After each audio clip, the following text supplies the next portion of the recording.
You know how we do. Yeah.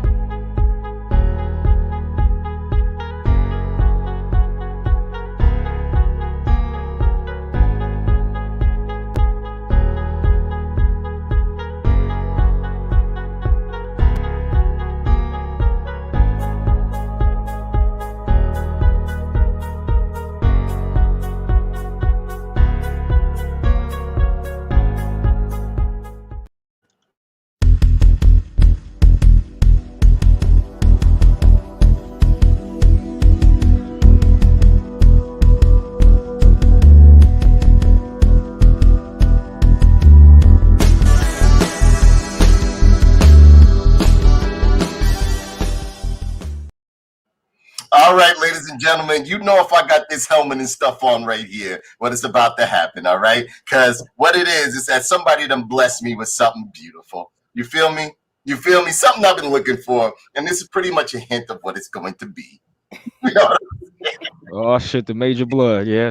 Yes. Ladies and gentlemen, we got a wonderful show in store for you tonight. We're gonna be doing some reviews on Army of the Dead. We're going to be doing the M.O.D.O.K show, and we're also going to cover that Jupiter's Legacy, okay? So, you know, as always, I'm going to introduce my host. We got the wonderful and lovely Ms.Mika. This time she has on panties. She had that wear panties today because she went to a show. Ms.Mika, how you doing, baby? I'm a little bit buzzed from yesterday, but I'm great. I love when you buzz, man. I love when you buzz. I be getting away with saying and doing all sorts of stuff like then we got my brother right here, Dick Richard. Hi, everybody. I love when he uses the name Dick Richard. That's what I first didn't you switch that up on me one time, and I was like, who the fuck is that? Yeah, like, on Xbox, I used to change my name all the time, but Dick Richards, I think, is how I met you. That slow poker face. Sarah Thomas said, feeling some type of way about the slow poker face intro. But yeah, ladies and gentlemen, we got a great show in store for y'all tonight. We're gonna be doing some reviews, but you know, I just wanted to give thanks to a good friend that blessed me while I was out there searching for an action figure in the wild. But before that, we got to go to our favorite sponsor. Our sponsor is Dunkaroos. Dunkaroos. The cereal. I have been fucking this shit up, yo. No bullshit. I don't know what they put in this, and I don't even fuck with cereal like that. For some reason, I keep eating this shit. And Does it taste like Dunkaroos? Yo, the shit, yo, you wouldn't believe it, Kenny. The shit tastes amazing. It's like good to be true. No bullshit. Right. Really? Guys, look, here go the box. Look, here go the box. I want to say something for a minute. What's you up? don't know how great you guys look on the big screen. Oh, really? Yes. Yeah. But how you know? But since we look so good, what you know about that? I OD'd off this shit. Box is almost gone, I see. Yeah. Looks like And you I fucking it up. I got it as sort of like some bullshit. Like, I just grabbed it. But this shit is good. It is good. Hey, Kenyatta, what's up, brother? What's up? What's up, Kenyatta? You know, and Mika's up here doing this is, you gotta understand, even though this is a pop culture show, it's hood. It's hood. So you know it's gonna be all sorts of like drinking, laughing, talking about stuff maybe we shouldn't even talk about, but it's gonna be on here. Everybody said they love your hair, Mika. Look at me. And Mika drunk today. Mika drunk. No, I'm not drunk. I'm not drunk. Yeah, I'm just buzzed from yesterday. I went to the part 2 of the Smoke Champs Palooza. Right. And somebody gave me like half a cup. I don't know if it was weed pudding or weed ice cream. Nice. But I don't remember the rest of that event. After I ate that, and you know what, like it was so good. It tasted like a creamsicle and I hate creamsicles, but that one tasted so good. It was like a creamsicle or some type of like citrus bowl or something, but it was really good. And I was buzzed for the whole fucking day. And like people was trying to like pass me joints and shit like that. I'm like, nah, I'm cool. I'm cool, but Sarah Thomas, thank you very much. But Sarah Thomas says she's drunk too. Did anybody do anything to you, Mika, while you were there? Can you remember? No. Damn, No. I want somebody to do something. I was on Kitchen Patrol. Kitchen Patrol. Yeah. I was serving the food. All right. So Kenny, what you been up to, man? Tell us what's been going on with you, bro. Oh damn, pretty much relaxing. My right shoulder is really fucked up, so I've just been kind of nursing it. I don't know what the fuck. I woke up one morning, my right shoulder was just crumbly. I don't know what the fuck happened. Now it makes all kinds of Rice crispy noises, snap, crackle, pop when I move it. I mean, I can still use it. Man, what the fuck happened? I don't know. Yeah, So well, bro, I wake up like that sometimes, just popping and clicking and shit like that. I'll be like, oh. Yeah, I mean, I'm not mad. I'm used to my knees making pop noise. If you ever around me, you just start hearing noises, and that's just my knees. Right. You hear like popcorn popping for no apparent reason. That's just me walking around. So yeah, man, I've just been chilling pretty much. I caught up on some of that Netflix shit that was up there. I think Army of Dead was one of them. Yeah. Finished a few other things. Yeah, well, we're going to cover that first. But first and foremost, ladies and gentlemen, I want to give a very big thank you to my good friend Joshua Booker on Facebook. As you know, I'm an action figure collector. That's basically what this show is supposed to be about. But sometimes we don't even talk about action figures. You know what I mean? So my man Joshua knew I was looking for what? I don't know what's in the box. He probably could have sent me a bunch of shit in here. You know what I'm saying? But I'm about to find out right now. But my man Joshua Booker sent me the memo, and this was while I was out at Walmart looking, not Walmart, but Target looking for it. And what did it? And he just hit me with that message, like, "Yo, So I was like, all right. And what do we have in here? He wrapped it up in a box for me. Put that over there. I tend to my stuff. Oh boy, look at this. Look at this. Look at this. Nice. Look at this. He got this for me. Everybody knows this is the hubbub going on right now. Everybody's looking for this. Everybody, you can't find them in regular stores. This is my man, one of my favorite Cobras, Major Blood, along with Tomac Zaymot and the Crimson Guards and Dreadnoughts. Dreadnoughts, Tomac Zaymot, Crimson Guards, Dr. Mindbender. It's a lot of Cobras I love. But this right here, this holds, even though it's modernized versus the classic one, it holds a special place in my heart because my mother got me this one when I was a kid. It was Major Blood. And again, she was always buying me bad guys, so that's what's up. Same way. She was always buying. For some reason, that's what they basically sold in the hood. You basically got all bad guys before you got the good guys. But everybody knows G.I. Joe would not have been, the series wouldn't have been any good without the villains and shit like that. G.I. Joe was cool, but the villains made the show. Let's be honest. And I'm not going to bust this open now. I'm going to do a separate video so I can go into full detail of this figure. But, I mean, you know, thank you very much, Joshua Booker. I will continue to thank you within the video that I do with this figure. Ladies and gentlemen, be sure to check out Tough Nerd Toys on YouTube. Check out Tough Nerd Toys. Join our fan page on Facebook. Also, check out Tough Nerd Toys Gaming on YouTube. We got a new gaming channel, so that way the YouTube, the Tough Nerd Toys channel isn't so cluttered with so much, like video games and stuff. You can go there to get the podcast and get the action figure reviews, and you can go over to Tough Nerd Toys Gaming to get your to get the gaming stuff. So you got your different platforms, you got your different preferences, so you can do what you want to do. Now, putting this back over here, and again, thank you very much, Joshua Booker. You did not have to do this for me. He could have scalped me with it. When I saw him with it, he was like, yo, just pay me for gas and what's the name, and that's what he did. But I still threw something on top for him because I appreciated what he did. So I appreciate this. Thank you very much. Thank you very, very much. And yeah, ladies and gentlemen, for those that don't know, it's very hard to come across this figure right now.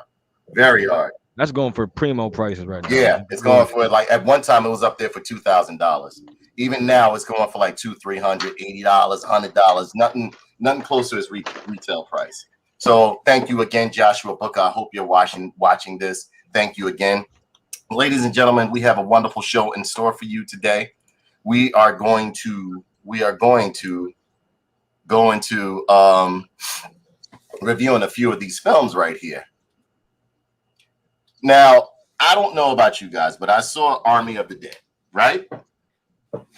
Yep. I absolutely loved it. What did you think of it, Kenny?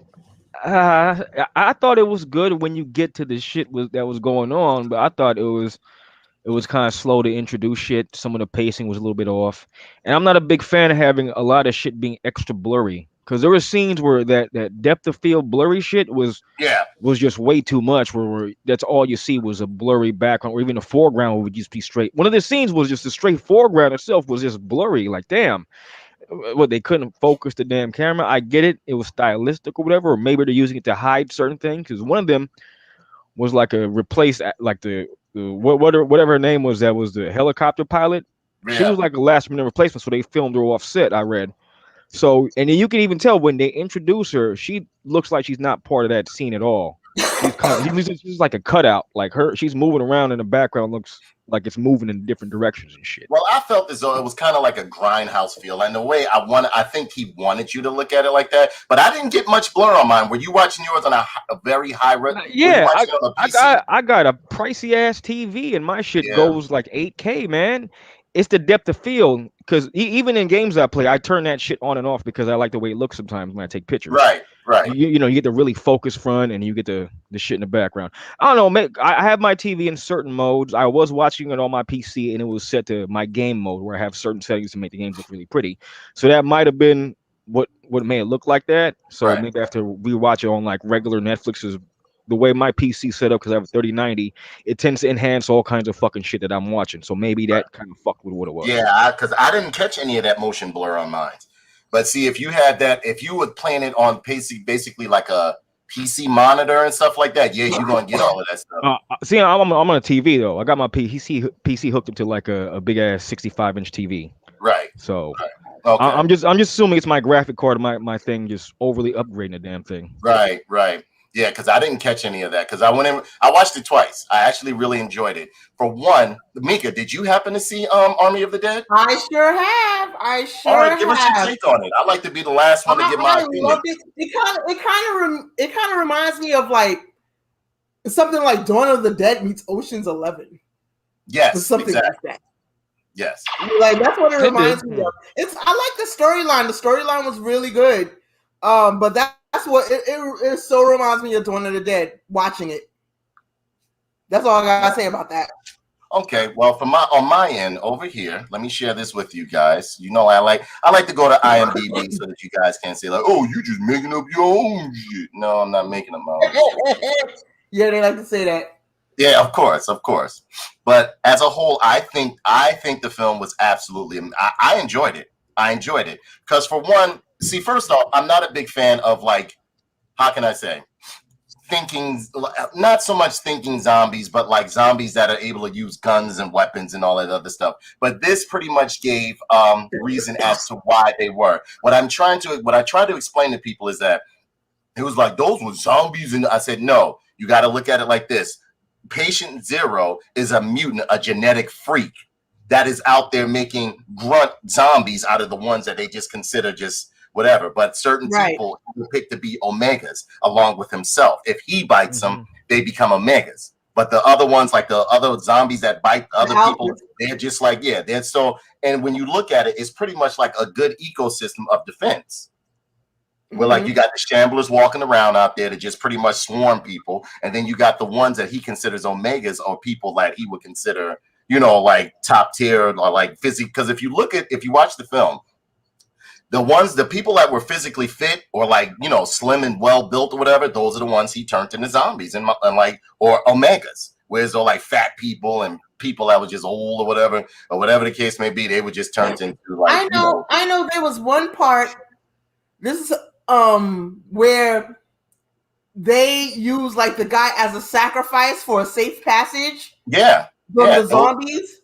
Yeah. Well, you can't. Again, I try to tell people those weren't zombies. Those are mutants. Those are like mutant genetic freaks. Hold on though. Did you peep the robot zombies? Like the cyborg zombies they had in that motherfucker?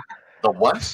There's some cyborg zombies in that bitch. When some of them get popped, they got like Terminator skulls and glowing blue eyes. And shit. Oh yeah. Well, see, again, those weren't zombies. Those were the Omegas. No, I was thinking, because at the beginning they're coming out of Area 51 and shit. Right. So some that has like alien shit or like make a bioweapon. I figured like bioweapons and shit. You saw it was like some blue glowing shit. So Yeah. yeah, I like the way they added like a little reasoning or logic to it. I like when they give fantasy logic. Now, over here, it says, following a zombie outbreak in Las Vegas, that's close to you, a group of mercenaries take the ultimate gamble, venturing into the quarantine zone to pull off the greatest heist ever attempted. Director Zack Snyder, I am loving this man here lately. I mean, I love this Justice League, and I love this. I mean, you know, everybody didn't like it, but I loved it. Mainly everybody that I spoke to, they enjoyed it. It was stars Dave Bautista, Ola Purnell, Anna De La Regula, And Reggie, Annie Reggie. Yeah, I love the characters that they had in here, and I mean, I love the ending. How it ended with Vanderho.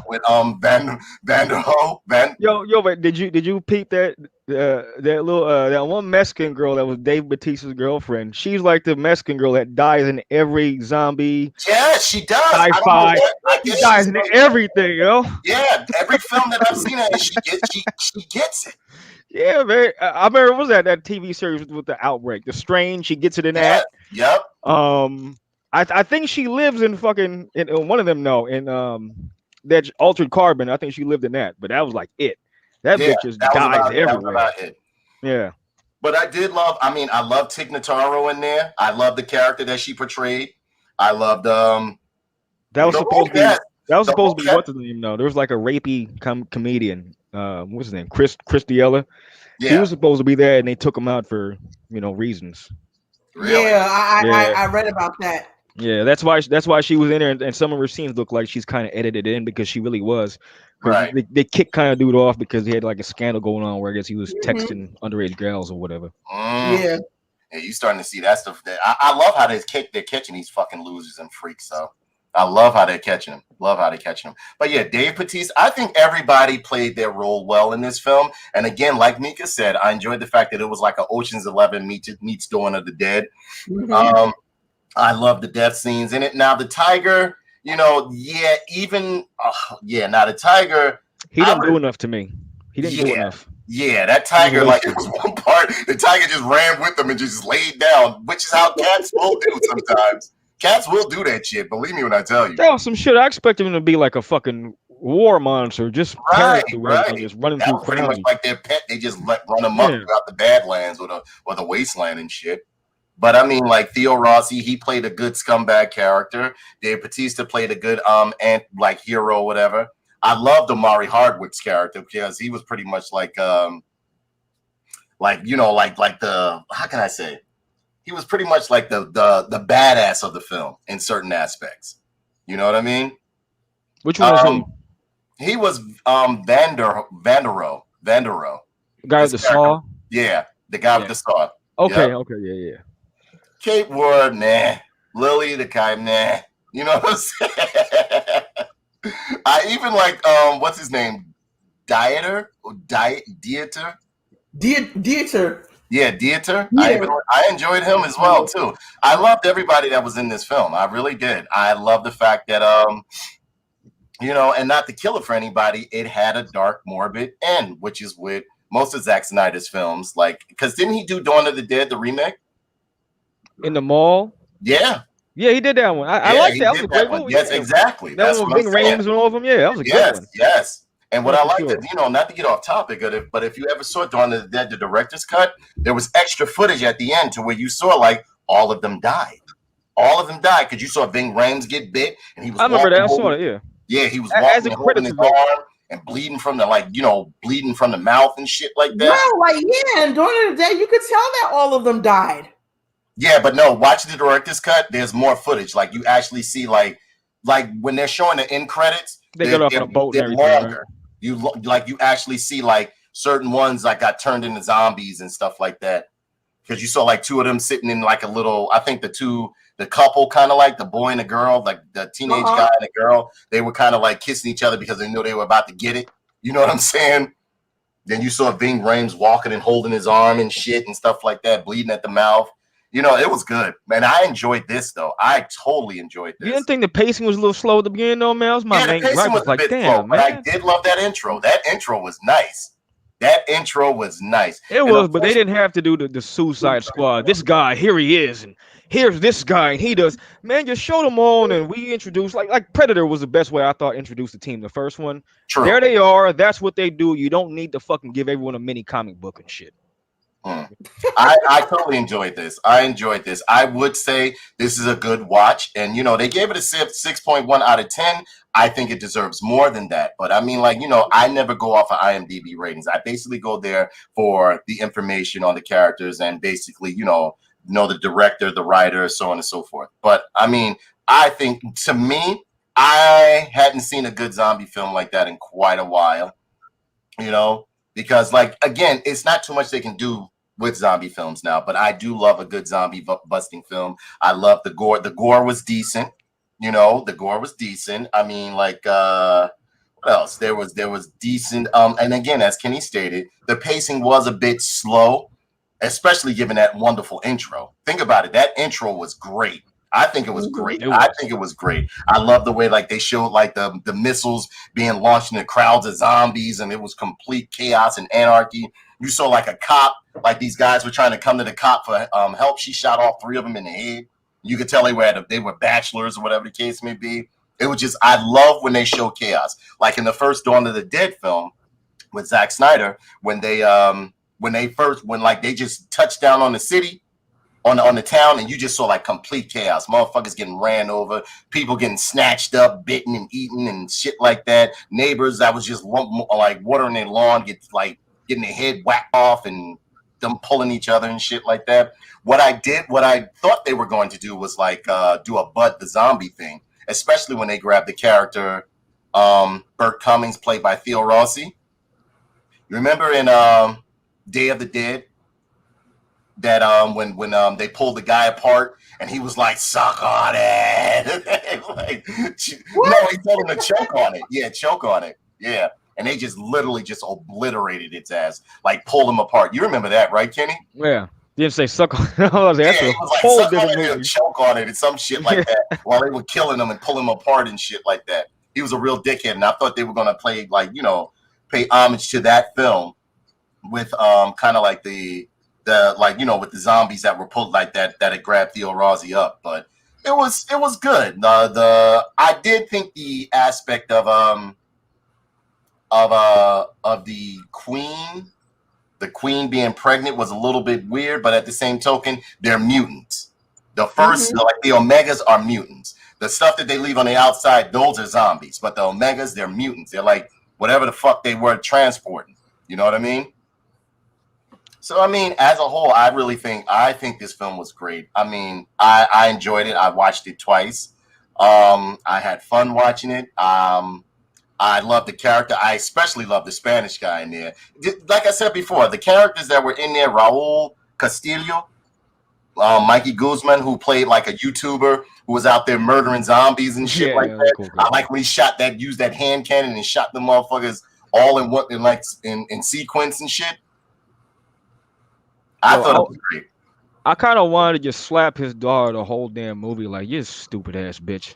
The daughter fucked it all up for everything. You think about it. Very true. She got a lot of people killed. And then she rescues her dumbass friend who just ends up dying anyway. Everybody. Yeah, so you basically caused, and which was, her name was Kate Ward, but she was played by Ella Purnell, which was Dave Bautista's daughter. She basically, when you think about it, she caused everyone to die. Just about. People that could have survived died. Looking for somebody. Yeah. Looking for somebody. They all end up dying. And then you think about it. Who ended up dead anyway? Yeah. But I did like Tig Notaro. I'm loving the direction that a lot of these films are taking now in terms of not being woke and just telling a great story. You know what I mean? Or you're starting to see more female heroines and stuff, but it's not that woke stuff. It's not pushing the envelope. I don't know, man. If I can push you through a wall, I ain't buying you as a hero. Right. True indeed.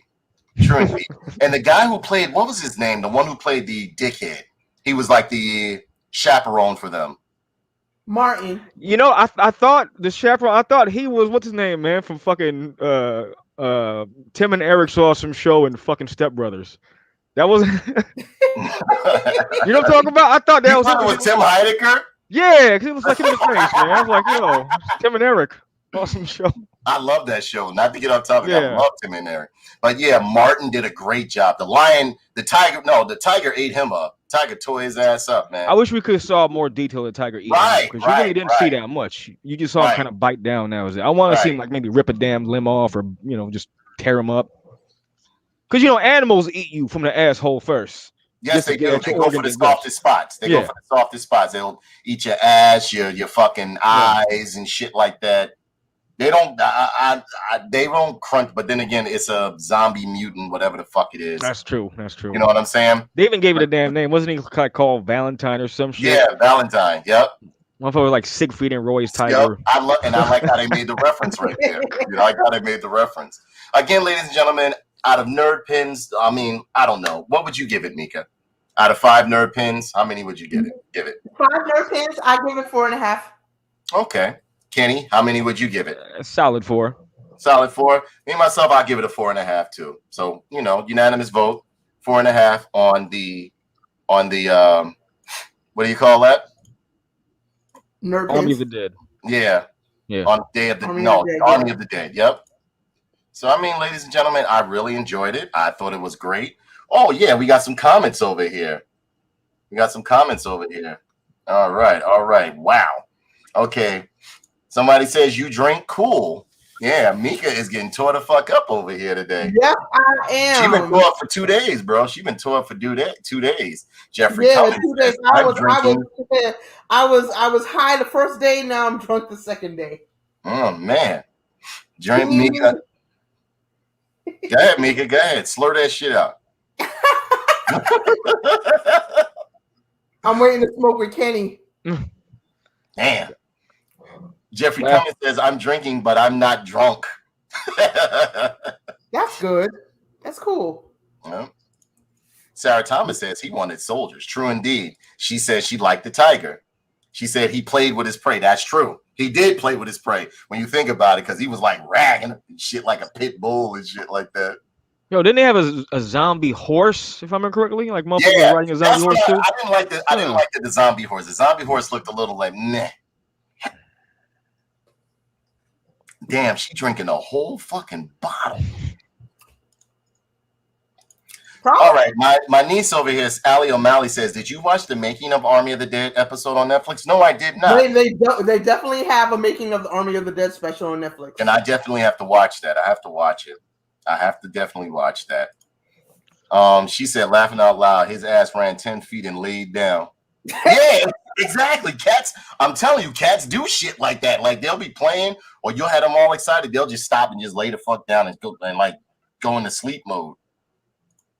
Jeffrey Cummins says, yeah, that was the one I liked.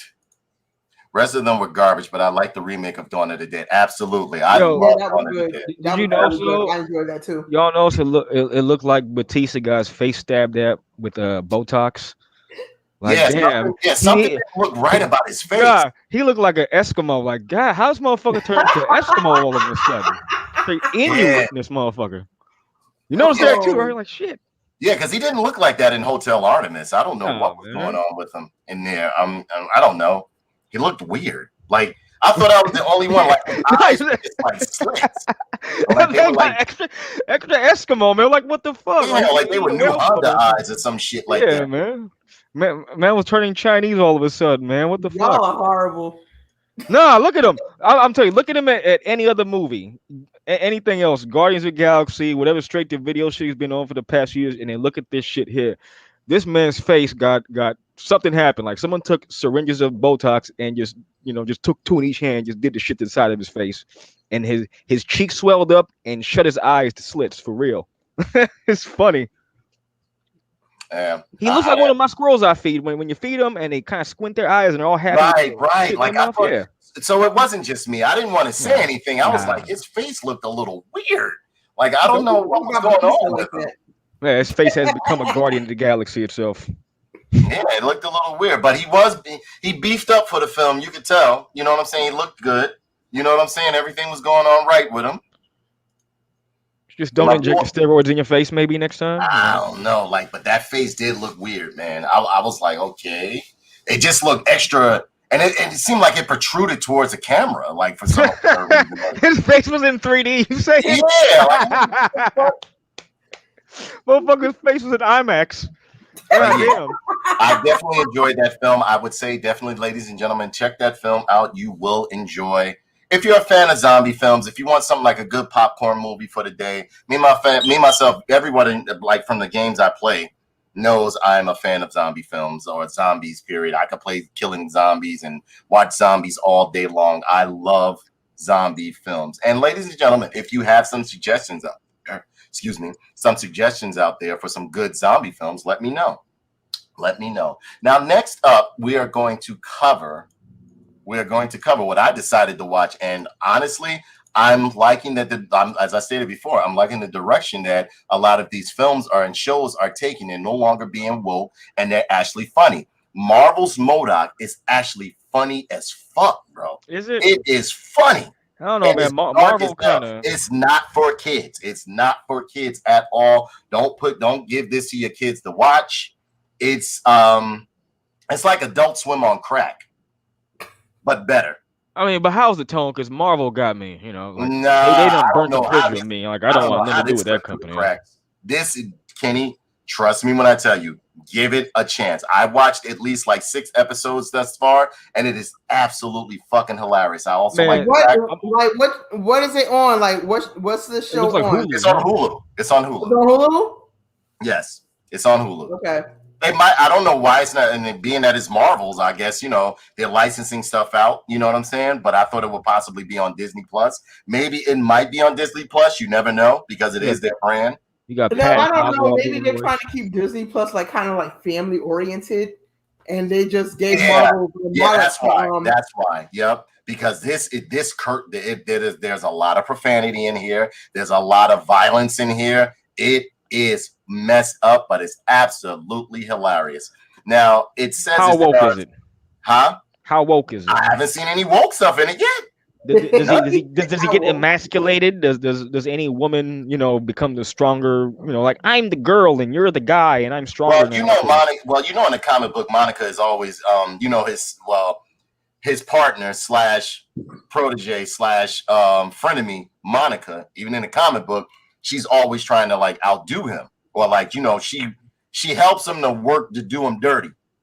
But in this one, they gave him a family, and there's so many things I like about this is that they literally bring up old villains and heroes that only people that read comic books would know. And that's why I think I like it so much, because they put them in adult settings, but with comedy. Yeah, it's very rude. It's very rude. It is not for people who like woke comedy. It is not for people who are prudes or whatever the case may be. This is definitely mature rated. And I mean, first episode, I was a little bit like, meh. Second episode, I was like, okay. Third episode, I was like, oh shit. Fourth episode, I was like, wow. Fifth episode, I was like, I really, really like this. You will like it. I'm telling you. It takes place in modern day, where M.O.D.O.K is pretty much, you know, he heads AIM, and we all know he's a supervillain who can't stand the Avengers, who hates Iron Man and stuff like that. But what happens is that his company, that AIM, gets acquired by a company called Grumbler due to his overspending and all that other shit. So what happens is that he has to work with this particular guy to keep his company or keep AIM afloat. And within him doing that, all sorts of chaos ensues. There's a lot of blood in it. There's a lot of violence. There's a lot of murder. There's a lot of torture. There's a lot of like tongue-in-cheek humor, adult humor. It is not for children. So that is why I can see why they did not put it on Disney Plus, because it's not Disney Plus oriented at all. But can you binge it, or are they releasing an episode per episode? No, you can binge it. Okay, so they have the whole thing up there. I almost missed this show watching more episodes, because that's how funny it is. And even though each episode is pretty much standalone, it keeps the continuity going while it's going through every episode without losing quality of comedy. In fact, if you ask me, it makes fun of woke culture in a lot of ways. that's the reason why I possibly got like a 6.1 on IMDb, because it kind of like makes fun of it. Believe me when I tell you. I mean, like, you know, they talk about like diversity junk, and then like, nice. No, but it was like it was one scene in there. I think it was episode 4. He was like, "All right, we're trying to put more diversity in the company. So what we'll do is we'll raise hands on you name your race, and we'll and he said, you name your race, and if you don't feel comfortable with it, you don't have to say it." So they was like, just say uncomfortable. He said it was like, and on the count of 3, 1, 2, uncomfortable, and then they all just left like that. It's funny. It's very funny.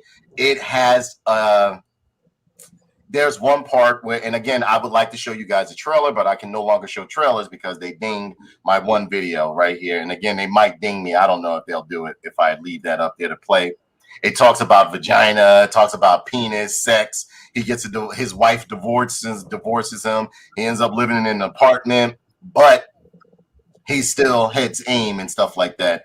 And what I like is that they're essentially, you see that they teach a kind of like a lesson in every episode. You know what I mean? But it's good. It's not woke or nothing like that. Thus far, it's not woke, and I'm almost finished with the whole first season. And Patton Oswalt plays M.O.D.O.K. Yeah, and you got Amy Garcia, who plays Jody, which is his daughter. Melissa plays the wife.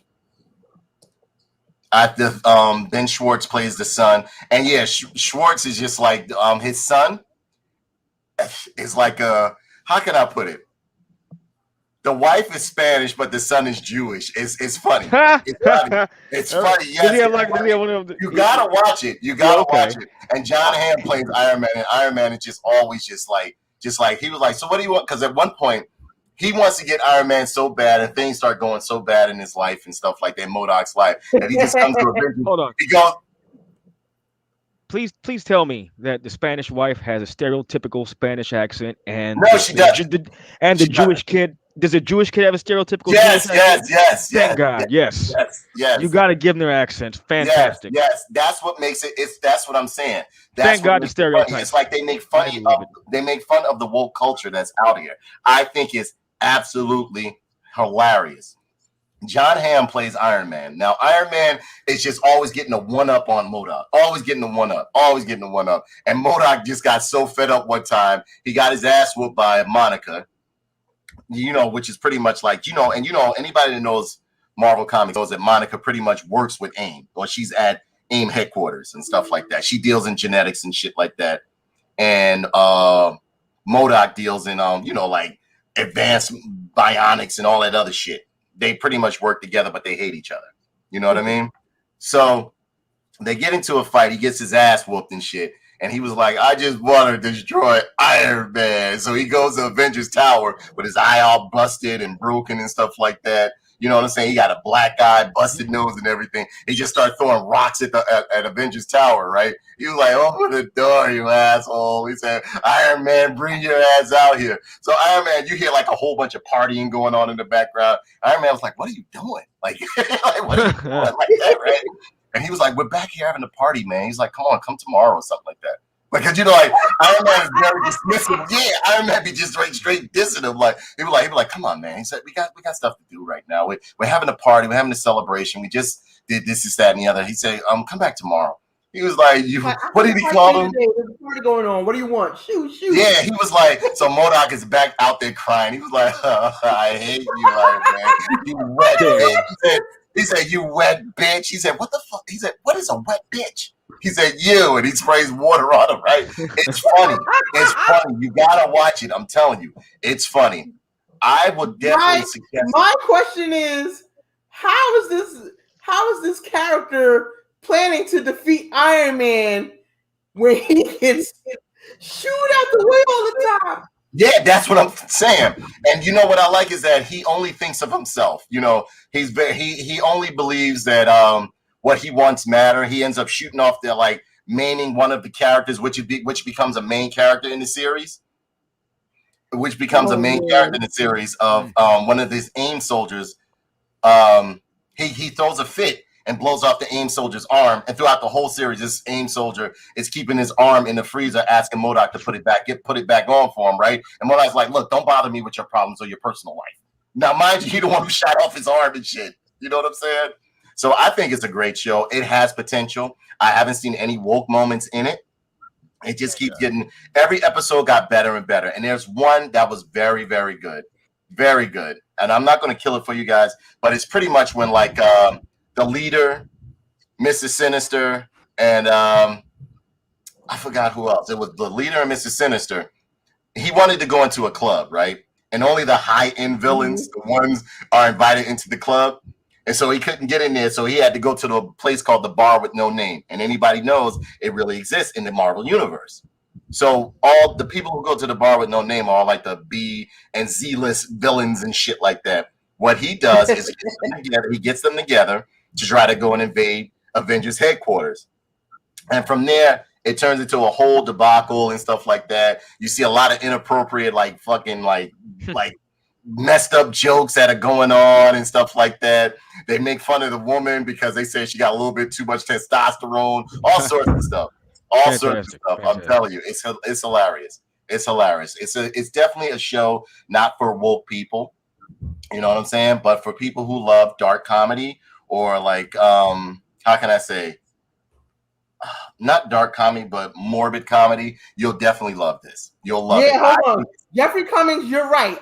You are so right. It kind of sounds like the Harley Quinn show, but with a darker vibe. Like, yeah. Yes, it is. It's similar to the Harley Quinn show. But the thing with the Harley Quinn show is that it started out very good with the first season. And then by the second season, it got woke and it lost steam. Yes. It got woke and it lost. Because in the first season, it was hilarious how he alluded to Harley Quinn having vaginal warts and shit like that. All that shit. I was like, yo. Yeah, it was funny. It was funny. The first season of Harley Quinn was absolutely hilarious, you know. But then it got woke and it got corny, and you know, it started pushing the agenda, you know. But yeah. Out of Nerd Pins, since you guys have not seen it yet, myself, thus far, I would give it a 4. You know what? I'd actually give it a 5 because it's hilarious. No, I'd give it a 4. Because, you know, it starts off a bit slow. Give it to the 3rd episode. Watch it in succession, and you'll see what I'm talking about. It starts getting better and better and better. You can tell like at first they were testing the waters to see if like they can go along with this comedy. And then as they went along, they saw that they were allowed to do it. It just keeps getting more and more brutal. You know what I'm saying? And like, again, it is not for people who are looking for woke comedy. So if that's what you're looking for, that's not what you're going to get, you know? But I mean, like, yeah. We got some comments over here, and it says, let's see. Wow. Okay. Jeffrey Cummings says, yes, that was the one I liked. The rest of them were garbage, but I liked the remake of Dawn of the Dead. We went through that. Old one was good too. And then, yeah, probably Jeffrey Cummings says, yeah, probably why. Jeffrey Cummings says, kind of sounds like the Harley Quinn show with the darker vibe. Absolutely. Ouch. And again, I would suggest for ladies and gentlemen who have not seen the Harley Quinn show, I would suggest you watch the first season. Second season wasn't that good. It got too woke for me. And again, I don't like woke comedy. I don't like woke. I don't like things with agenda. I want you to just tell a good story or give me some good laughs. I don't go to my escapism to be constantly flooded with realism. I don't. I already know what's going on in the world, and I already have my opinions on how I feel about the world and, you know, culture and so on and so forth. Sarah Thomas says, I thought it was funny until I fell asleep. Yeah, Sarah Thomas couldn't hang. She couldn't hang and watch it too much longer, but it is funny. My man Christopher Christopher Stanton says, woke culture is fucking up everything. Yes, it is. Yes, it is. But I feel as though we're seeing a shift right now because they're starting to see this woke culture. Yeah, people support it, but they don't. People say they want it, but they don't support it. If they did, Terminator Dark Fate wouldn't have done bad. Other films wouldn't have done bad. Birds of Prey wouldn't have done bad, you know? And you know, I don't want to make this a show about woke or woke culture or anything like that. But Sarah Thomas says, I also like Patton Oswalt, so maybe I'm not impartial. It was kind of woke though. What was kind of woke? You think the M.O.D.O.K show was kind of woke, Sarah Thomas? Answer me. Let me know. But from what I saw, I guess if you look at the fact that his wife wanted a divorce from him, I guess that, but then again, it wasn't really woke because I mean, like everybody gets clutched up in that show. Everybody. It's not just the men getting clutched up. And it's everybody. The wife gets clutched. The son gets clutched. The daughter is pretty much ignored, like Meg on Family Guy. You know what I'm saying? Yeah, I'm telling you, it's a good show. I'm totally enjoying it. Well, I mean, like but think about it. I see where it's going in terms of the wife divorcing M.O.D.O.K. I see where it's going. And I think by the end of the season or the second season, they're going to get back together. Okay. Or after she rides the dick carousel. Who knows? And right here, Sarah says no because they had to include the interracial aspect. But yes, Sarah, look at it. They're making fun of every race that's on there. They talk about the son having bar mitzvahs, not being ready for it. They talk about the daughter, only like the daughter having a big head that he had to throw inside of a container. It's all sorts of it's funny stuff in there. So do they lean into the stereotypes like the son cheap? Yes, exactly. Did you ever watch this show that used to come on called ADHD? No. And they had a character on there called half black and half Jewish character on there called Blackstein. It was like a mockery of Archie's. He was called Blackstein. Oh no! Yeah.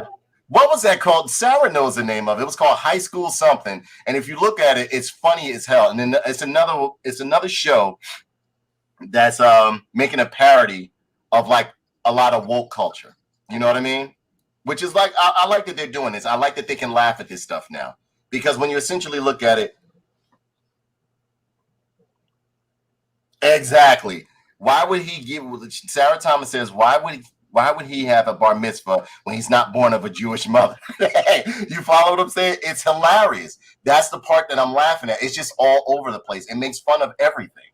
Over here, we got Kenyatta White that says, agreed, woke culture is destroying everything. I feel bad for Marvel Comics and DC Comics right now. Why do you think so many comic book readers are picking up Japanese? Exactly. Japanese manga right now. Japanese manga sales are through the roof right now. Absolutely. And I totally agree. I actually have went back and purchased some old manga. Like I purchased the whole, what's that? I purchased Attack on Titan. I've been reading the manga of it. It's absolutely Berserk is a fucking mess. Oh, yes, I have the Berserk manga. And yeah, may he rest in peace. The creator of Berserk, he recently died. What was it, like 2 or 3 days ago, right? Yep, 2 or 3 days ago. So we lost. And he was wrapping up the damn series too. That's the sad part. Yeah. But yeah, Kenyatta, right? I totally agree with you. Woke culture is destroying everything. It's literally, see, here's the thing. There's a way you can incorporate your ideals if that's the route you want to take. If that's the route you want to take, you can incorporate your ideals, your wokeism, your social and political politics within a show or within a character without changing the existing characters. Now, when you just go around and just totally just try to reinvent the wheel in your image, that wheel is not going to roll with the same vehicle. It's just not, which is the reason why Star Wars is doing so bad, which is the reason why Marvel and DC Comics are doing so bad. Stick with what works. Regardless of what you may think, you appease your fan base. You give your fan base what the hell they want if you want their dollar. Because what happens is that when you appease to these newcomers right now, they're fly-by-nights. They're not the ones out there buying T-shirts, action figures, posters, DVDs, and stuff like that. They will go and bootleg your movie. They will watch it maybe one time, and that's it. You want long-lasting customers or consumers. How do I know? Because I was a toy retailer at one time, and my customer service and what I gave the people what they wanted when they asked for it is what bought me money. You don't, regardless of how you feel, if you're used to selling ice cream, you don't give these motherfuckers pickles on a fucking cone. That's a good analogy. Exactly. On a fucking cone, man. Exactly. We got some comments over here. It says manga is preserved. That's why it's important. It says absolutely. I totally agree, Sarah. You're absolutely right. That could have never. I wish I could post that somewhere. Manga is preserved. That's why it's important. It stays true to form. Yes, it does. Manga. What I love about manga is that even when you look at the Shonen Jump stuff, it has an adult theme to it. When you look at older cartoons from the 70s and 80s and 90s that were slated towards children, they had an adult feel to them. Not only that, they told a good story. Gay characters, bisexual characters, trans characters were always in Japanese anime and manga, right or wrong, Kenny? Yeah, but they don't force it down your throat. Exactly. That's the difference. They're just kind of there, and you know, just there, and that's what they are. Exactly. We don't need to know.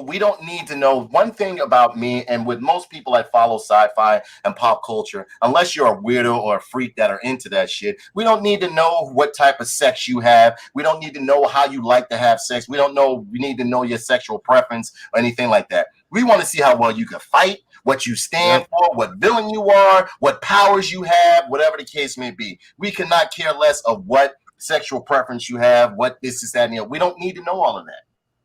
I also feel as though children don't need to know all of that until they're of age, or they're going to get exposed to it anyway. So why push it down their throat at a young age? But I don't want to get too far off the topic or anything like that. Jeffrey Cummins over here says, yeah, and we have these weirdos who are working at Marvel attacking people who work on manga comics because they're scared. They're scared. They see their money flying away. You don't give customers what you want to give them. Manga stays true to form. Manga, I can go pick up a manga, right? I can go to the bookstore, close my eyes, and just go across the manga section and pull out a book. And I guarantee you, even if that story isn't slated for me, I will find something enjoyable about manga because manga tells a great story. They tell wonderful stories. And he says, yeah, saying they sexualize the character too much, but it's really all this woke shit killing it even faster. Exactly. I heard they had a Captain America out there that was gay. I mean, I didn't bother to read it. And no, I have nothing against gay people or anything like that, or the gay community. Half of my friends, most of the friends on my friends list are gay. I have a vast amount of gays, trans, and everything on my friends list. But when you change the core elements of a character, why not create new characters? That's all you have to do. Incorporate them. X-Force. Shatterstar is bisexual. Ben's bisexual for years since he came on the scene. You understand what I'm saying? But he's still one of my favorite characters. Do I care that he has sex with men and women? No, men and women, or just men or whatever? No, I don't. I like him for what he stands for. He's a genetically altered human. He's a genetically altered being. Razor sharp senses. Ultra fighting. Has keen fighting skills. Surpasses Wolverines, in fact. Healing aspect. So on and so forth. And all you have to do is just make new characters. That's it. And if they don't stick, they don't stick. So, I mean, we still got some comments over here. Kenyatta White says, personally, I still got to pick up the Berserk manga. I hear it. No. The artwork. Some of the pencil work in there is amazing. Yes. The pencil work is that almost up there with I would say like what you would get from a contemporary artist or like it's like super detailed. It's beautiful. All kinds of tiny, small details and everything. When you extreme look at it, detail. It's like a Japanese Frank Miller book. Pretty much. Incredibly detailed, and the stories are deep in that series too. It's a great fucking series. It's a damn shame they didn't have a decent fucking anime. That 2016 thing was trash. Yeah. The three movies though are great. They did a good anime, although they had to. Although it wasn't as, put it like this, even the anime was good. They cleaned it up. They got rid of a lot of the gore and the blood. But the three movies on Netflix are fucking amazing. If you ever get a chance to watch those three Berserk movies, those are fucking great because they do 3D, but it looks good. Yeah, they are. They're still on Netflix? Yeah, they are. If you never saw it, man, the animation is beautiful because they do the 3D thing, but everything is blended in. The 2D looks really good, or the hand drawn looking shit. They pretty much took the old 97 series of story, like that Golden Age arc, and they like did a remastered version, but it's like 3 separate movies. Wow, amazing! You know what? You're gonna have me watch that tonight, man. Check those out tonight. Those are a must see, man. Great fucking series of movies. There's 3 of them total. Right. The eclipse scene.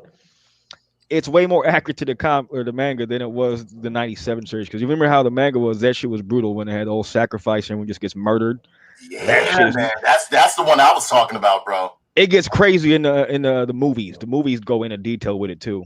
And they didn't cut it on Netflix or nothing? No. It's all there. Rape, violence, it's all there. Yeah. And again, you got to understand, I love good storytelling. Now, I'm a stickler for good storytelling. I don't care what your character is. In fact, I used to love the fact that anime would incorporate metrosexual, gay, transsexuals would be sometimes a high-end villain or like you know what I'm saying? Or whatever the case may be. I always loved the fact that they would incorporate everybody from every forms of life or with every cultural difference inside of their books when you think about it. And again, I point back to Ninja Scroll. Think about Ninja Scroll. Gemma. This dude was fucking everybody.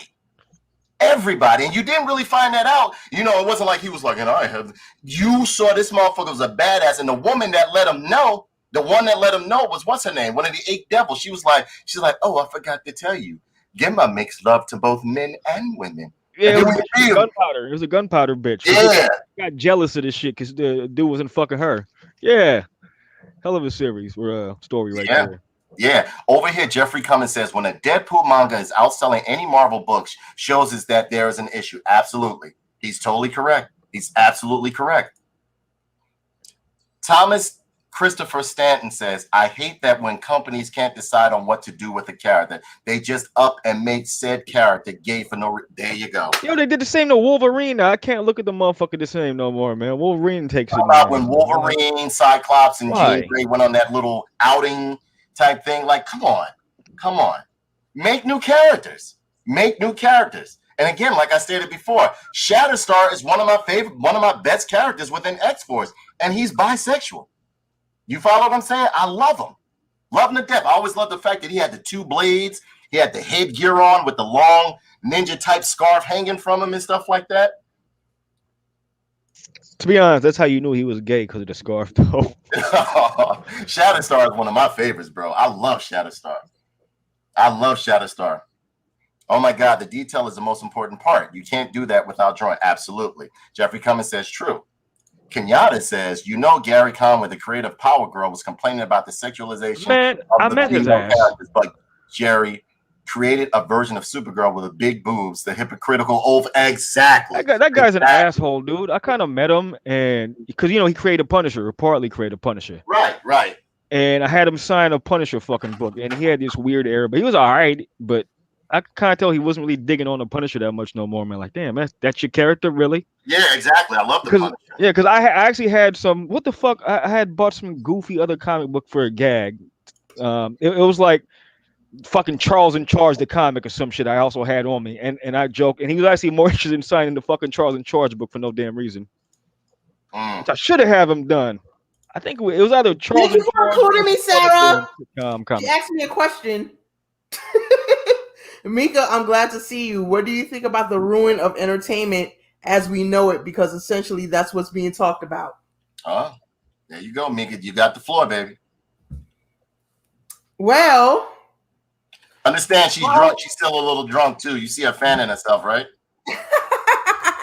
Well, I always go by the go woke, stay broke thing.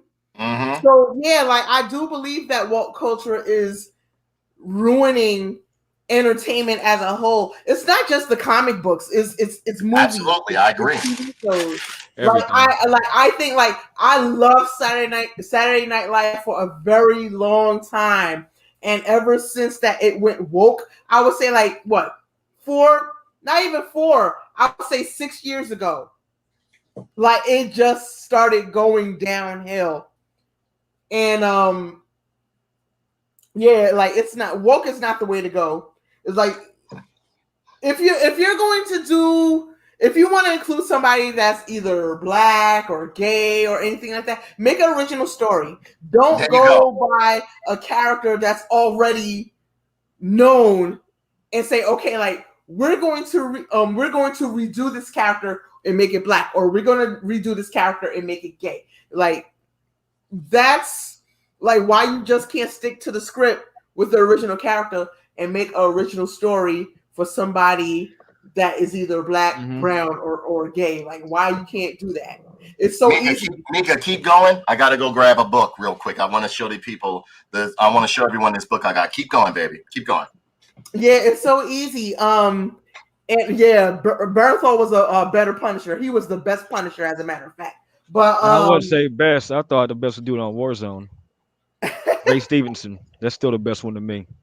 Yeah. So like, yeah, that woke shit is not the way to go. That's why I was like, I just watch like old movies, because like all this new shit they got out now, all this woke stuff they got going on now, I can't deal with that anymore. Kenny, what's your take on woke culture? I mean, it's kind of explanatory. I'm not a big fan of that shit. I'm a big fan of being sexist, racist, all the ists you want to be. I don't care. It's right. Let me tell you about. I love stereotypes. I want to laugh at stereotypes. Ism is phobe, right? I'm all about all the phobes, isms, and all that, man. I mean, I don't want to see anything get canceled. I'm the exact opposite of woke fucking culture. I'm a sleepy boy. I'll stay sleepy. I hate that shit. Get away from me. I don't want to watch a movie and all of a sudden I'm getting explained to why this guy has AIDS because his boyfriend did whatever the fuck. I don't care. Just do your dumb mission, end the movie. Ideally, here's how I want movies to end. You show the characters, they have a mission, they do the mission, things happen, the mission's done, end of the movie. Here's what you get at the end of the movie. You get the Fast Times at Ridgemont High ending, where they tell you what these motherfuckers did after the movie, and then that's it.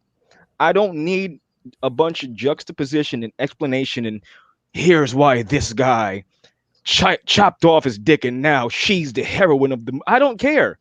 Right. I don't give a fuck, man. Just stop explaining every character's details to me and why they felt the need to, get hepatitis C by swimming in the pool of piss. I don't care.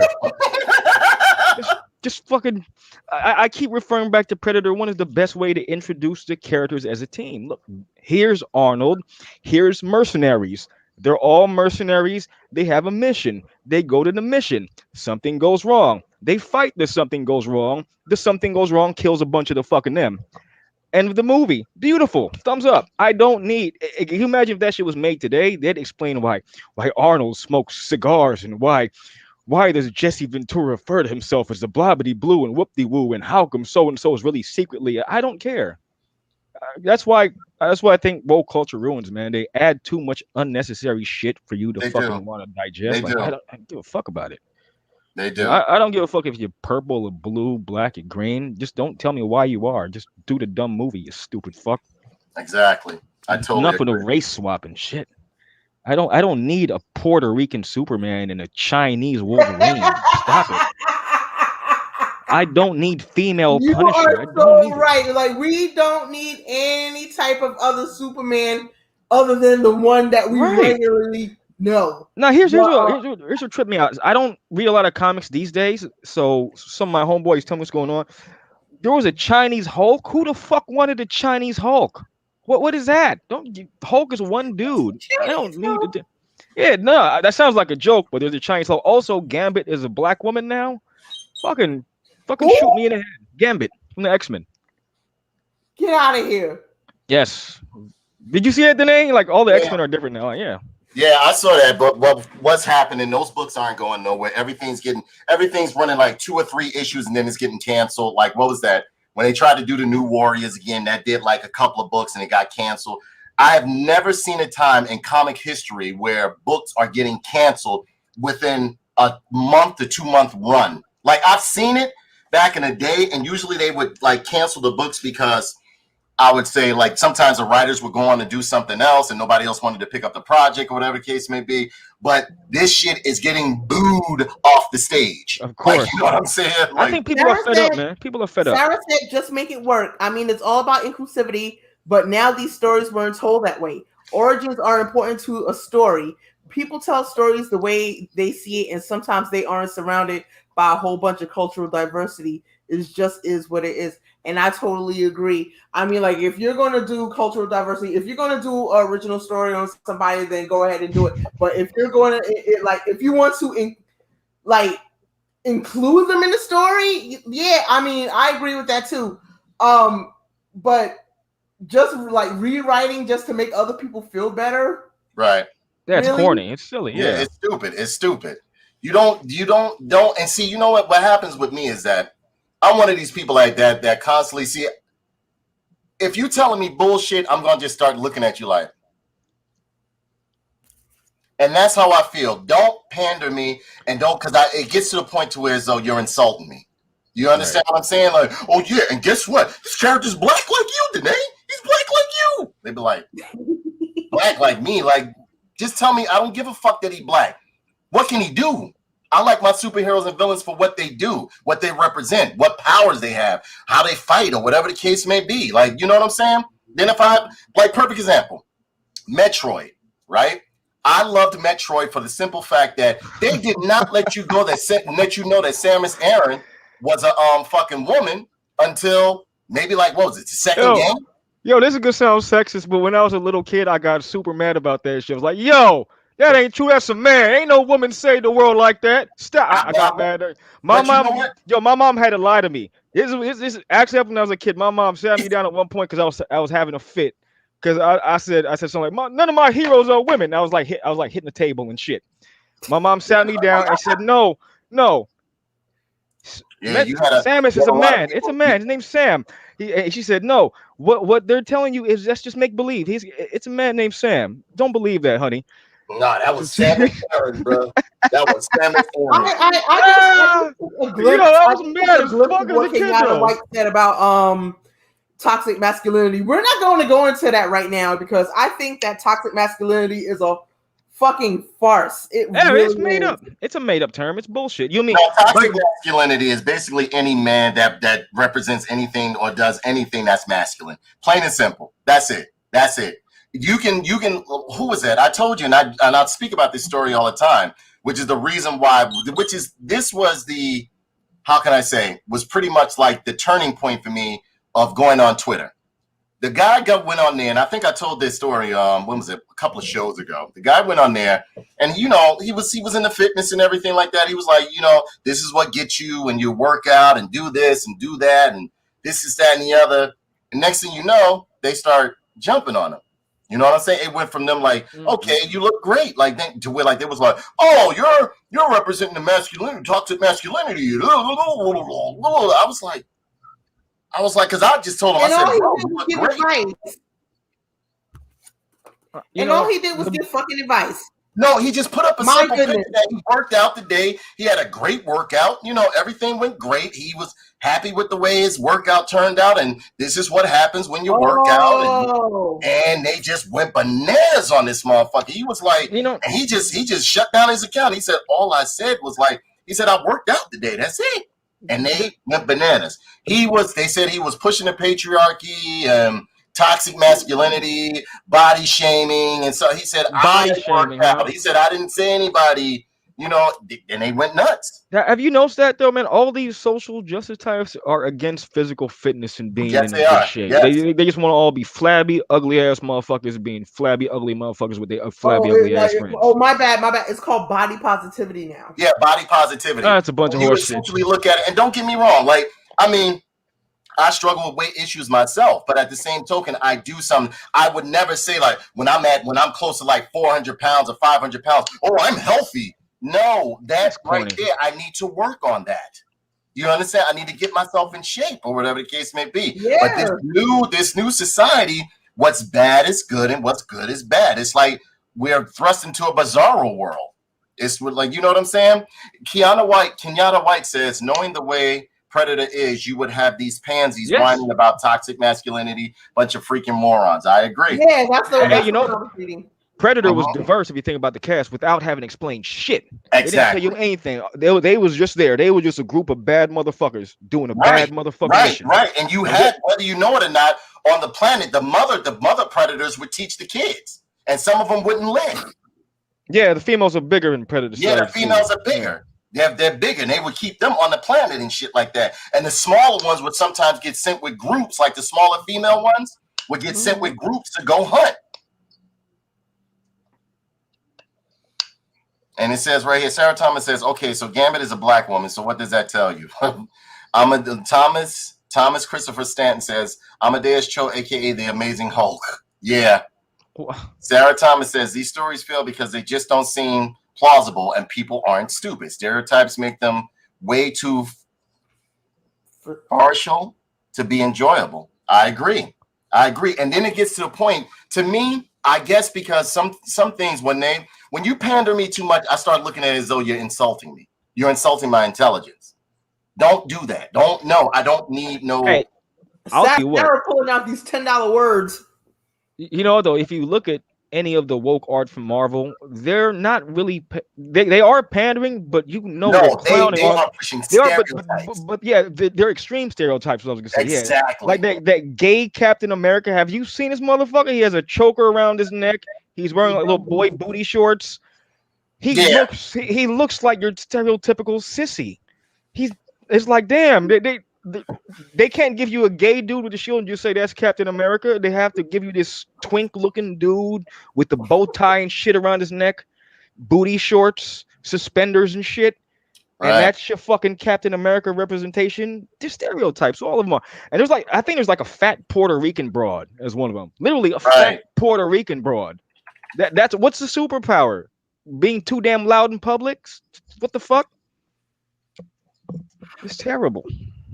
Well, you do know they have a new Red Sonja coming out, right? Speaking of what Jeff put up there, they have a new Red Sonja. How about them redhead characters all changing to black characters? But at least we got to keep Cletus Cassidy Carter. Sad thing is, I think we only got to keep him because he's a character that only thinks of death and murder. So they don't want to race swap anyone like that. True indeed. So speaking of which is what DC is trying to do. Instead of just making black characters, they change them white characters. I don't know what is this vendetta against redheads. So I don't know. That's weird. You know, The Witcher did it too, man. Witcher made both of the broads. Into Hindu broads. Yep. And this is like, that's like, what country's that from? That's like the Czech Republic. That's like Chechenian fucking folklore and shit. There is no Hindu people in Chechnya or there's Czech Republic and shit, man. What the fuck? Black elves? What? In Chechnya? It's amazing. Okay, so this is what I don't understand right here, right? Okay, so everybody's seen Red Sonja before, right? Yes. Yeah, of course. Okay. Okay, so Red Sonja was Red Sonja because she had red hair, and she was pretty much like Irish or of Irish descent or Scottish descent. Irish or Scottish, yeah. Yeah, so she had red hair. So now you got this woman playing Red Sonja. How is a black woman going to be, or a biracial woman going to be Red Sonja? I don't get it. Who is that? Hannah John came in to be the new Red Sonja. Are they gonna dye her hair super red or something? Yeah, but you can't be red. Doesn't work like that. It doesn't work like that. From Ant-Man and the Wasp. Yo, they gonna rename the movie Redbone Sonja. Yeah, Redbone Sonja. Yep, you're right. Redbone Sonja. Oh Lord. So they got her playing. He's right, man. It's like crazy. Every redhead has been swapped out, haven't they? If you think. Yeah, I don't know. Like Jimmy Olsen. Jimmy Olsen. They swapped them out for the guy that played Jax in the Supergirl series. Remember? Yeah, and that's the whitest motherfucker in comics too, isn't it? That's Jimmy Olsen. Are you kidding me? Like Jimmy Olsen. Like I don't want to. Don't do that for me. Don't race because you got everybody just all giddy and happy about Michael B. Jordan playing fucking Superman and shit like that. I won't go support it. I'm not going to support that film. I'm not. I don't want a black Superman. Give me Icon. Give me Icon. If you're going to do a black Superman, give me Icon. I don't want. You know what? I was telling the people in Clubhouse about Icon. You know, because they were talking about a black Superman and everything. And I was they don't know shit. If you're gonna do an original story, do if you're gonna do a story, do something on Icon. I think that's better than being. They didn't know who the fuck you talking about. And all of the people in Clubhouse was like, "Who's that?" Exactly. Wow. Exactly. Like how y'all They don't know who the fuck you talking about. They don't know who the fuck you talking about. They don't know who you talking about. Thomas Christopher Staten. Yeah, the chick that played Ghost. Man, Ghost supposed to be a knew damn man. That made me mad because Ghost was one of my favorites as a kid because he was a damn assassin that can go, and he turned him into a damn woman, man. I used to love the art of Ghost from the old Iron Man books as a kid, man. Yeah. Turned him into a damn woman, yo. What the fuck? Yeah, Stop like they it. did, what was that? Like recently, they made all these woke comics that they make go nowhere. They go absolutely nowhere. Like nobody likes. Honestly, I don't like Miles Morales as Spider-Man because he's a tokenized character. I don't like. Who is that? I don't like Miles Morales as Spider-Man. I don't like Riri Williams as Iron Man. We got War Machine. We got War Machine. Thank you. War Machine's We always got been a War great Machine character. for that. I like him better than Let's Iron Man. make Always have. new characters. Stop trying to replace old existing white characters with black characters or whatever other races. Make new characters. Why do you do that? Why do black people accept these characters being race swapped like that? Because the only characters that they validate or feel valid are white characters. That's it. White existing already existing white characters. Those are the only ones they find valid.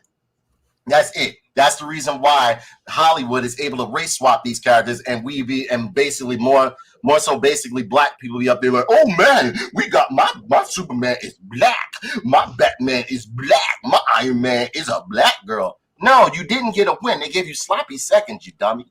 Oh, Ibrahim Khalif, Redbone Sonia. Ibrahim, I just wanted to say that I listened to your stand-up album and I thought you was really, really funny. You know, speaking of which, speaking of which, I'm going to advertise my man Ibrahim Khalif. I've known him for quite a while now. Good friend, wonderful comedian.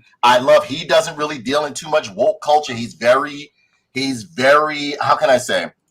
His content is not going to appease to everyone. It's not going to appease everyone. And again, this show is not for woke people. I'm trying to tell you right now. So I mean, if you're here and you're looking for woke content, you need to, it's not for you. And here is Ibrahim Khalif's new album called Placebo. It is his comedy album. Again, it is rated. It is mature content. You can listen to it on all these platforms that you see here: Apple, Spotify, iTunes, Amazon, and Deezer. And I mean, I listened to it twice, and I absolutely loved it. There's a few on there that I absolutely was like, oh shit. But he made a joke about Chris Benoit that I thought was absolutely hilarious. He made a joke about Newark, New Jersey, where we're all from, both basically where I'm from. He and I like when he talked about the breaking of the black nuclear family. I love that so much. Absolutely. Because that is totally true. Absolutely. Ladies and gentlemen, if you are looking for some good comedy, if you want some good old school slapping your leg type comedy or some shit with you'll be like, oh shit, like that, please check out my man right here, Placebo. He's on Spotify, Apple Music, iTunes, Amazon, Deezer. His name is Ibrahim Khalif Placebo. His album is called Placebo. It just dropped.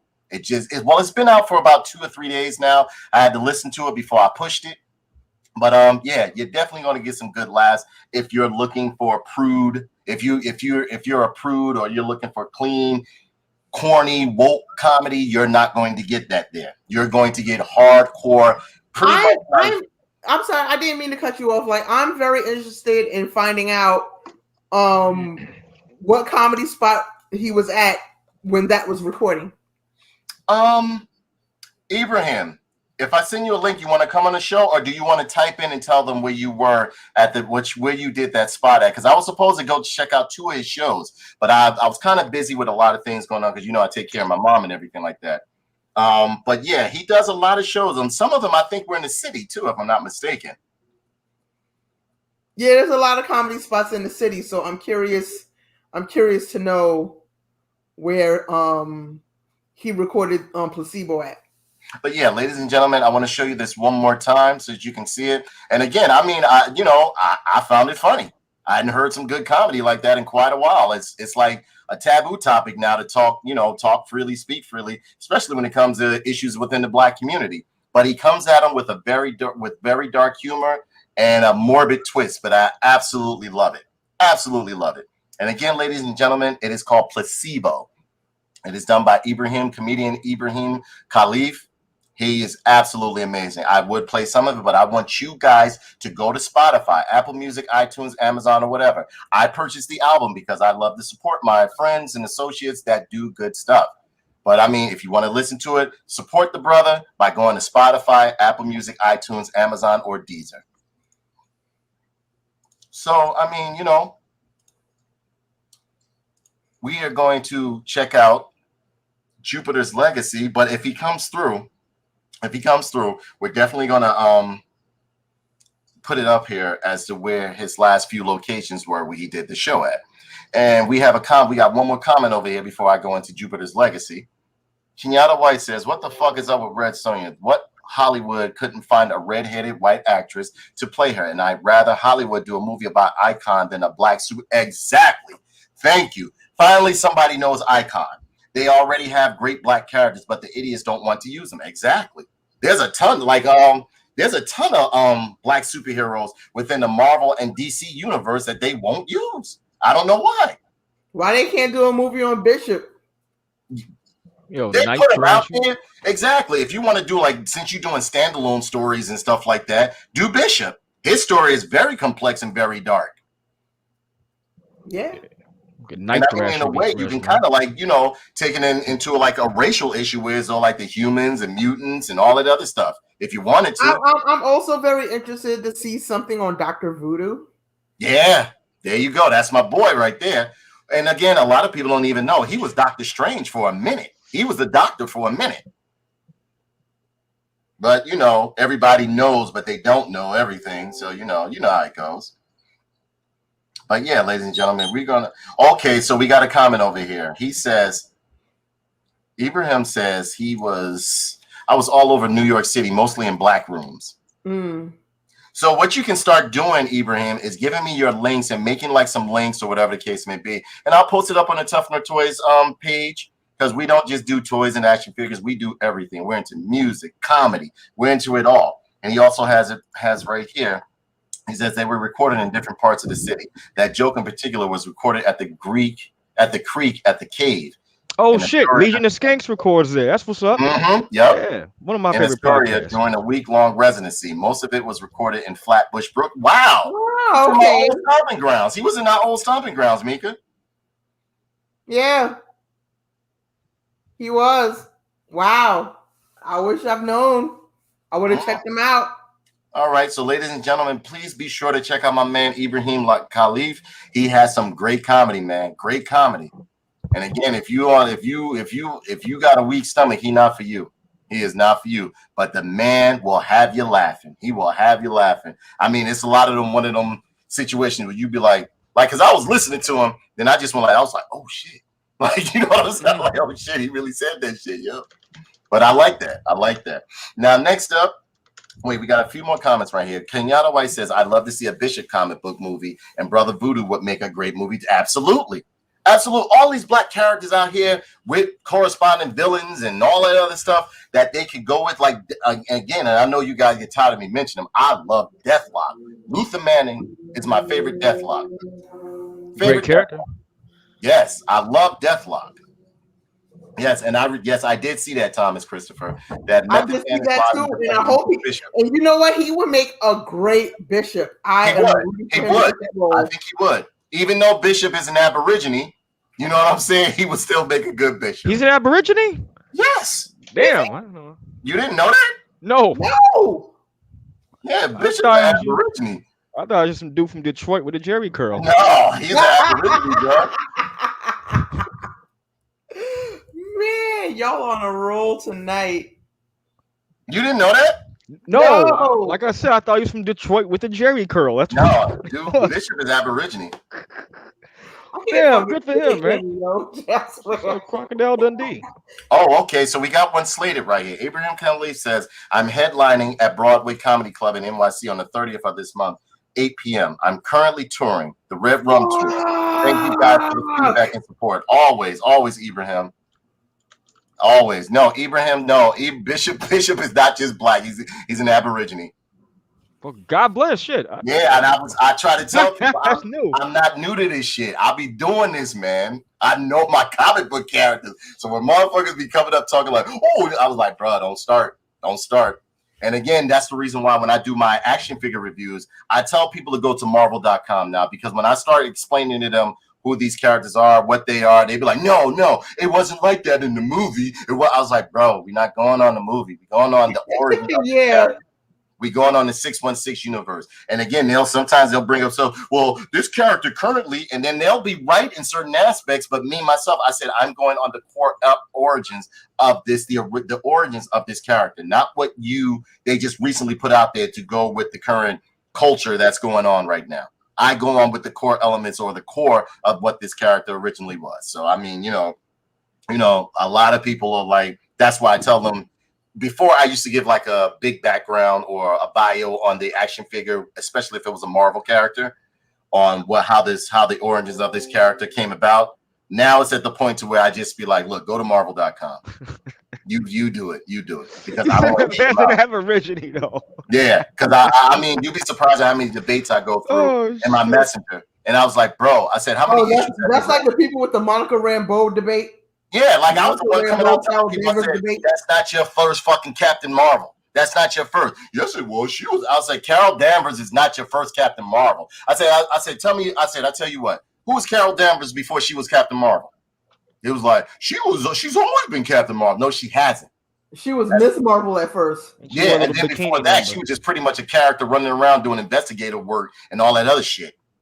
See, again, people don't know this shit. I'm from the old school. I've read the books. I could pull these books out. I don't really have much of them left now, but I remember these stories. I remember reading these shits. I can't get off that. I don't think I could ever get used to Bishop with the Australian accent. That just wouldn't sit right with me. Well, like by the future, by the time the future passed and all the future wars, everybody was just huddled in the areas and shit. They didn't care where you were from. You ended up getting a accent, or like you picked up a Chicago accent. But the idea of Bishop stopping midway a fight and going, "Oi, this is a knife," it just fucking kills me. Oi, me blaster! Oi, no! Yeah, well, glad I can let you guys know that he's not black. He's an Aborigine. He's an Abo. Good shit. Yes, he is. Next up, we're going to review Jupiter's Legacy. This man said Tim Tebow with the role of Keenan. He said we need a biopic of the Wayans family with Tim Tebow in the role of Keenan. Wow, that's a very brave and stunning movie if it ever happens. Yeah. Well, next up, we're going to do Jupiter's Legacy. Jupiter's Legacy is, I feel as though, all right, let's read the bio. Jupiter's Legacy, the first generation of superheroes has kept the world safe for nearly a century. Now their children must live up to their legacy in an epic drama that spans decades and navigates the dynamics of family, power, and loyalty. I'm going to ask you, just by looking at this, right? What does it look like? This looks like Netflix trying to fucking capture what Amazon's trying to do. There you go. And there you have Jupiter's Legacy. There you have it. But I just feel as though it was poorly done. It looks like cosplay, man. Yeah, the costumes look terrible. Some of the fight scenes, like you know how you could tell a person that really doesn't know how to do the flight look. Yeah, look like they're scared that they're on the cables and shit like that. Yeah, the fight scenes look horrible. Did you notice the main character or the father, Mr. Utopia? He has something I like to call Kung Fu Grandmaster syndrome, where that's not an old ass man. That's a young man with some extensions and some fucking color. And it looks terrible. It don't look right. It looks terrible. The wigs look terrible. The story, it's like it's trying too hard to capture. So it's like a Tyler Perry movie. Yeah. Super. Yeah. I mean, so it's like a Tyler Perry movie. Look at the guy. Bad wigs and all. Look at the old ass young man in the middle. He looks like the Gorton's Fisherman on Halloween. Right. I agree. It's not. It's just not. The acting is kind of bad too, man. To be honest. Yeah, the acting is very bad in this. The dialogue is very bad. You can tell. I feel as though, to me, Maul doesn't want to be there. He doesn't want to be there. Yo, did you catch the fucking bootleg knockoff version of the Spider-Man speech in the first episode, where they try to spiel the great power comes great, but it's like some fucking great value version where they put extra words to make it sound right. Right. It doesn't have anything. Right. So I mean, like, no, and it's not too much I have to explain for this. Like, it's just a knockoff. It feels like Just look at it. like Transformers and then GoBots. Like, you know what I'm saying? Look at the pictures of them, man. They look cheap already. They're horrible. Hold on, let me see. Hopefully they'll let me bring up some. You got fucking Gordon Superman right there. Fucking give me my fish sticks and shut the fuck up. Yeah, this is look at him.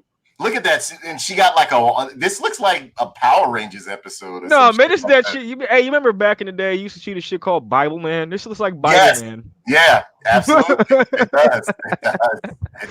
Look at it, man. She got like a rating. Bible Man. You've tried Bible Man a few episodes too, and you just left it like I did, huh? Yeah, man. Yeah. The only reason I looked at it is because motherfucker look like a superhero. Look at this wonderful man right here. I love him. Look at this shit. It's horrible. It's very, look, her expression. That was what I looked like watching the whole thing. Yeah, and then like the fight scenes. They had this major fight scene with what was that guy? That's that Homelander. That's like they wish it could be. That's Backyard. That's not Homelander. That's the Backyarder. The Backyardigan. Yeah, right. Oh. He's coming to guard the flower patch. Did you say the Backyardigan? I'm dead. Yeah, I did. Yeah, I would honestly say if you have nothing else to watch, there are other superhero family type stories or whatever out there for you to watch. I would honestly say, they was bad. Yeah, if there are other shows out there, like watch The Boys, watch Invincible. And, I try to tell people if they're looking for like a good Star Wars fix in the meantime, watch The Expanse. There are other shows out there that do it better than this show. This show does nothing but try to plagiarize it tries to plagiarize The Boys. It tries to plagiarize Invincible. Is this based on a comic? Yeah, they say it's a comic out there. Are you sure? Yeah, they say it's a comic out there. And the thing about it is because of what I tried. All the budget went into her little gimmick right here. That's all the budget you see. Yeah. You got the bitchy little daughter that's there and stuff like that. She's an alcoholic and all this other stuff. It just doesn't. It just doesn't. Again, that's my expression watching the whole thing. Yeah, look at this. Look. This is supposed to be like your Green Lantern, I think. And she. Now this show right here, boy, I like how you go to a different show. Boy, this shit. Boy, you got a man. I don't know what that is. And you know what it does? It flashbacks between modern day, present day, and 1930s, 1920s, and stuff like that. And it's actually, how I know it's bad? Because I find more enjoyment in watching the 1930s aspect of it than watching the modernized. I did too, because I like the 30s. That's like my kind of era. But damn, this show. I'll tell you what, man. I spent actually part of last week when I was relaxing, like my week off. I was watching a whole bunch of like Sci-Fi Channel, fucking shark movies on Amazon because they had a whole bunch. So I just searched like shark. Right. I watched like 5-headed shark attack, ground sharks, ice sharks, and this wonderful movie called Empire of the Sharks about someone I identified really well with. This guy who's a warlord. He has an army of smart sharks. Besides the point. That shit entertained the fuck out of me. Like this shit did not. What's the name of it? Empire of the Sharks. What is it? Sci-fi? A documentary? These are all Sci-Fi Channel movies, man. The shit is about a warlord who owns an army of sharks and people pay tribute or he kills them. And you know what? Speaking of which, this show. Look at man's muscle suit. Less than Sci-Fi Channel quality.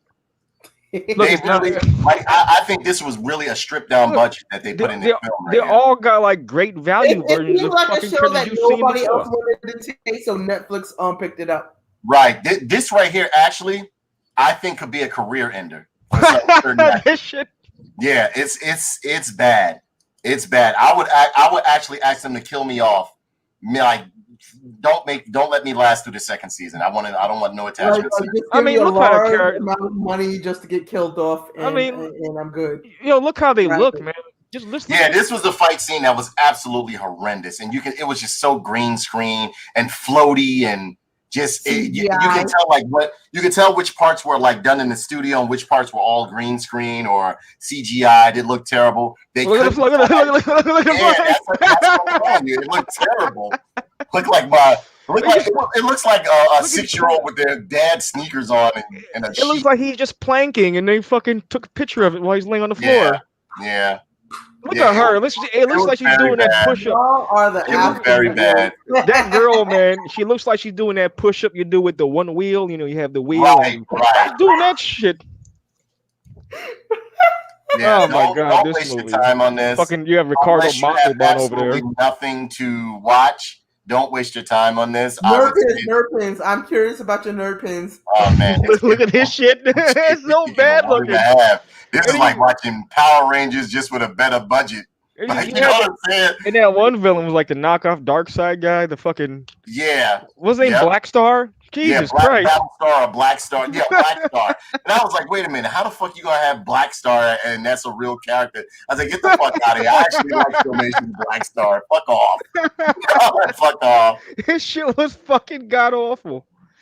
Holy fuck. Yeah. Kenny, what's your you give him some more input on this, on what you think. What do you think of this show? Oh man, this is like the shit that Sci-Fi Channel, like she said, Netflix or Amazon. No, Sci-Fi Channel passed on this shit, man. If you watch any of Sci-Fi originals, they have this shit where some guy talks to a little puppet. Better special effects than this bullshit here. This has some of the worst shit I've ever seen, man. You got to be super high to watch this, and I was ridiculously high. The weed I smoked. I'm sorry to cut you off, Kenny, but this is the type of show that needs to be shown in Mystery Science Theater 3000. It's bad. Right, exactly. It's just, I agree. I totally agree. Hey, I don't know if you guys know, but if you look at some of the characters' faces, they don't want to be in this goddamn thing. They know what the fuck is going on. No, this is not going to get a second season. I know it's not. You look at the face. Look at the face she's making. That's me again watching the whole thing. Yeah. This is not going to get a second season. This will be lucky. Honestly, they might even just snatch this off. It's that bad. You know what? If it does get a second season, that's insulting because there's so many great shows that just got canceled off Netflix for them to keep this garbage here. This is fucking terrible. I agree. Like there was a series I was really enjoying. This shit called Disjointed with Kathy Bates. They own a dispensary. Oh yeah, that was good. That was really good. They had all kind. It was funny. They had animation scenes, but they canceled the fuck out of that shit. But this shit here is around. This is trash. Yeah, I don't know. Ladies and gentlemen, this is something you definitely pass on. And I mean, like you're trying to tell a story that's cliche now. Like now, maybe if they came out with this before they dropped The Boys, or before Invincible came out, or before, I don't know, like, you know. But it still looks cheap. It still looks super cheap. Man. I think that's it. The 1930s, when they revert back in time to the 1930s era, it looks better than the modern day era. Yeah. Because the modern day era, then you have all them plastic, fantastic, fake ass looking costumes and shit, man. The costumes look terrible. The costumes look absolutely terrible. And then you have that young ass old man as the father. Like, Dad, damn. I don't know why they did it. I don't know why they did that. I'm still trying to understand, like, when they could have got, but I get it because they want to pretty much tell the story from the perspective of the past as well. But the way you're doing it, it looks horrible. It looks absolutely horrible. It should not be. I want to see this more. I want to see the past of what's going on with the characters versus the modern time. It's just funny to me because as you're watching, the whole thing is obvious. It's Netflix trying to be Amazon. They're trying hella hard to capture all that shit. They're really trying, man. Hey Tina, what's going on, sweetie? Good to see you. I don't know what to tell y'all about this shit. It's horrible. It's horrible. Oh man, I want to hear your nerd pins. I already told you, nigga. I don't think I got nothing. Not even a negative or a zero. Just a straight no. You know, not even ink or empty pen. I get this shit like, oh no. What you gonna give me, Mika, if I give it a pen? You gotta bribe somebody for a pen. Man, what's that bad? Not for life. I give it lice treatment. I give it 1.5 pens. No, that's what's the one come from? You're being too damn generous. What right now. is the one, dude? Because I of the mean, 1930s aspect. okay, I mean, that's probably where all the budget went. Besides, And I hear that the book is good. Everybody keep telling because like I went on the forums and I read about the book. They said the book is real good. This ain't doing any services for that book. That right there don't make me want to invest in it. If I'm going to check my what is that I have on my I have a what Comixology? Yeah, I have Comixology. If I see a couple of issues on there, I'm gonna read that tonight. And start on that. But yeah, ladies and gentlemen, that gets one nerd pin. What you know what? How many nerd pins you give it, Kenny? I don't know, man. It's so bad, it made me want to shit. All right, so we give it a score. And over here at Tough Nerd Toys or TNT Photon HQ, we while we in the ship, we only have ink pins. So we only have 5 pins amongst all of us. So that is our rating system. 5 being the highest, 1 being the lowest. So therefore, 0. Yeah, 0 pins. Can I say half a pin for the 30s? Like you give it for that? I give it 1.5 because I mean, like you could tell the actors is just miserable in there. They're miserable. Yeah, she said, "Stop talking about this." Give it a 1.5. It was if it was that. Sarah Thomas said, "Stop talking about this." Is okay. I couldn't even really properly laugh at the movie. I just watched it with the deadpan stare on my face. Be happy that we come through and watch these shows for you so that you don't have to watch them. Oh, I watch them. Because what was that y'all made me watch? I watched She-Ra, didn't I? Motherfucker, you made me watch Iron Fist, so we're even. Yeah. No, yeah. That's right. You made us watch Iron Fist. And yeah, that shit was bad. That shit was bad, man. That shit was bad. You knew it was bad too when you said, "Watch this. It's for the show." So I watched the whole. I didn't say it was a good show. I said you need to watch this shit. You need to watch this shit. I don't know. So no. Because Danae said that he couldn't watch it. So watch Iron Fist and take one for the fucking team. Something. Y'all made yeah. There was a reason why you couldn't watch, but we had to. It was some horse shit, but I ended up watching the whole thing. He couldn't watch it. Nah, because we made a deal. I said if I watch She-Ra, y'all gotta watch one of them shows. I said y'all wanna watch She-Ra with me? Nah. Hey, I did watch She-Ra with you though. I did watch that shit with you, and I reviewed it with you. It was some deal we made, and I was like, nah, it was some deal we made, and I was like, nah. I said, nah, because y'all made me watch something. I watched something, and none of y'all watched it. Yeah, none of y'all watched it. I didn't watch She-Ra. I refused to watch She-Ra. It was something. I forgot what the deal was, but I was like, none of y'all watched it, and I watched something, and I was like, well, fuck it, y'all gotta watch Iron Fist because I'm not watching that shit. No, it wasn't sure because I was right there with you, suffering for that garbage.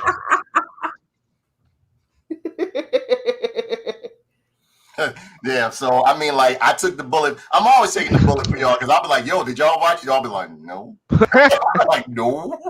All right. So I mean, like, Jeffrey is drinking Peach Crown and Brisk. Boy, he's drinking Peach Crown Royale. I know exactly what you're drinking, Jeff. Nah, we ain't going for that. That's that hood shit. You know what? Thomas get up on a black bottle. You know what I'm saying? He just brought up a good topic. Thomas Christopher Stan just brought up a good topic. I would like to see another revival of Powers, but they tried that and they fucked it up. Powers actually started out real good, but then they got stupid. They got stupid as fuck, man. They got stupid. Do you remember Powers? Certainly don't. Powers? Nah, it's a TV show. What is this? Yeah, it was a TV show. It was actually pretty good. Drinking. All right, so Mika, you've been MIA in here lately, and I do be stalking your page all the time, man. You've been going a lot of places. What's going on in the scene? You've been doing some music. I've been seeing you go here, go there. You know what I'm saying? I'll be yesterday I just came from Smoke Champs Palooza. Smoke Champs is the spin-off show for Drink Champs. And it's doing really, really well. They had their second Smoke Champs Palooza in the city, and a lot of like Nori, who is the host of Drink Champs, he showed up and he was proud to like support the Smoke Chance movement. He's proud of his baby. We had Mano, Tragedy Gaddafi. I know you saw the picture. Yes, I did. Tragedy Gaddafi was in the house. Like, I haven't seen that man in moons. I haven't seen him in moons. And there was a lot of people who showed up. There was a lot of vendors that were selling. Huh? Y'all had sex? No. I can't fuck on the job. Y'all had sex? No, we did not fuck. He is a taken man. Look at you, trying to start trouble already. Did you wear panties that day? Yes.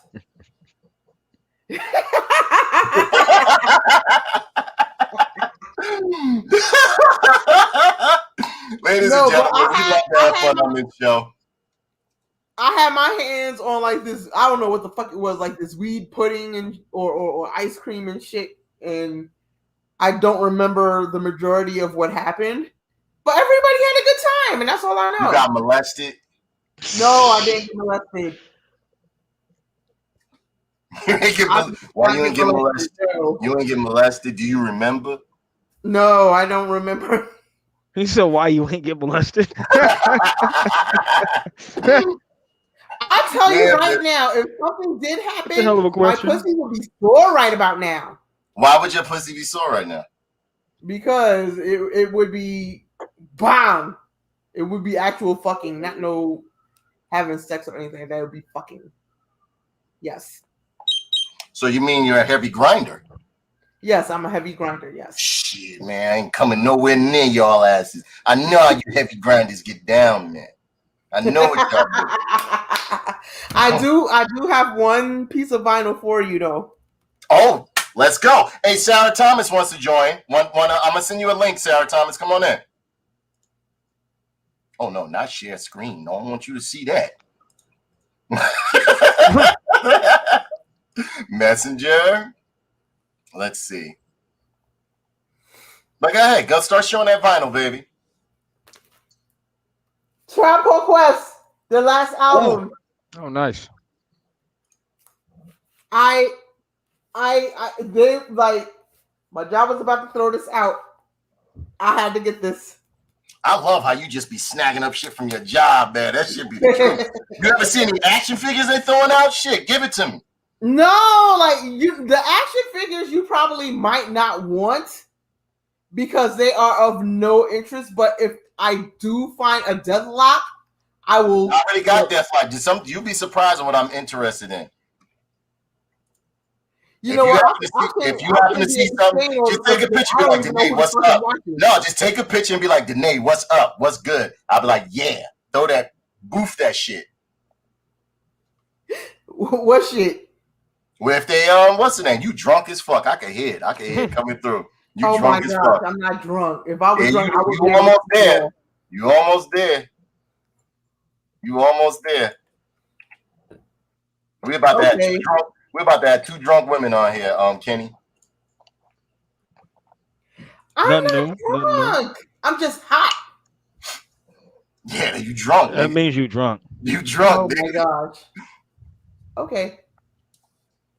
You getting a drunk sweats. All right, so tell us about that vinyl, baby. Oh, so this is the last album from Tribe Called Quest. Let's see the cover. Let's see the vinyl. Tell us about the artist, everything. Oh, some people don't know about Tribe Called Quest. Well, I really don't know who the artist is. And there's something that I have not seen in a long time. Yeah, you drunk. You don't even know what Tribe Called Quest, nigga. Which is the lyrics. They put the lyrics on here. Wow. Remember when you had like cassette tapes? Mm-hmm. They had like record albums and they had the lyrics on there? Yeah. This is exactly what they did. Exactly. What you drinking, Mika? Bel Air. Black bottle. How much of that bottle is left? Half. Because I just opened it when the show came on. Yeah, and this is the record. Nice. What This songs is the on there? original Prince. No reprint or anything like that. This Where'd is you the find? original. You found that in the wild, or like somebody sent that to you? I found it in the wild. Wow. Yes, I found it in the wild. And they were like, no, this has to go. And I was like, you motherfuckers are crazy. Oh my.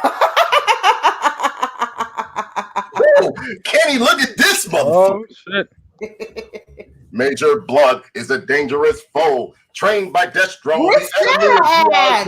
Yo, does he got the arm, the bionic arm? Where's Yeah, Sarah? he got a bionic arm, the whole shit. Got to, yeah. That's what's up. Pilot, I like the trophy dog tags too. Mm-hmm. I've been trying to find this. I've been getting up early in the morning, going out to Targets all in my area. Nothing there yet. You get a Firefly by any chance? No, I don't have Firefly either. Them Target ones be hard. They Fucking be hard Target. as fuck to find, man. See, and I got an upgrade kit for Firefly just sitting there, and I have nothing to use it with. Uh-oh, look who we got on here. We got the Super Nintendo Sarah up here. Super Nintendo Sarah's fucked up. Yeah, she's drunk too. Sarah. Hi, Mika. Howdy. Hi, Sarah. You're looking very, very pretty today. I'm looking very fucked up today, but I'm chilling. Yeah. So check it out. I'm fighting Check it damn out. cats. Any other albums you picked up, Mika? Oh, that's it. That's the only vinyl you got. No, that one is just the one for the week. I have to do some digging. Oh, I have to do some digging because I haven't found anything good as of yet. Right. But once I do, I will definitely let you know. Cool. We can't wait to hear. Thank you. Kenny, you picked up any new stuff or anything like that? I actually had to buy a new fucking crow whistle, so I have a new crow collar around my neck. Oh yeah, that's right. Kenny feeds crows and other wildlife and shit. Yeah, squirrels and shit. Feeding I mean, squirrels. I probably look like an asshole when you see me because I wear fucking crow feathers on my damn hoodie string like an asshole.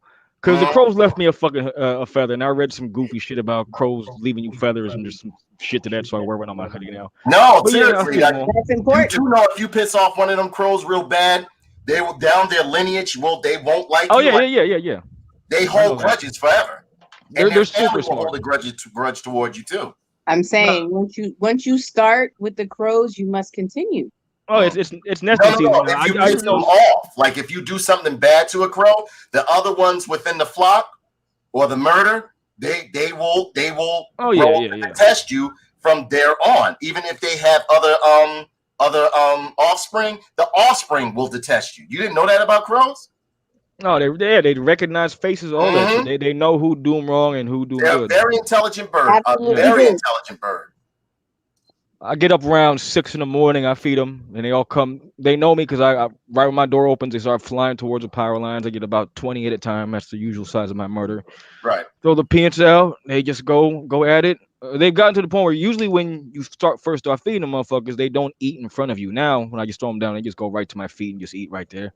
So it takes a little bit of trust, but by the time you do that, they know who the fuck you are.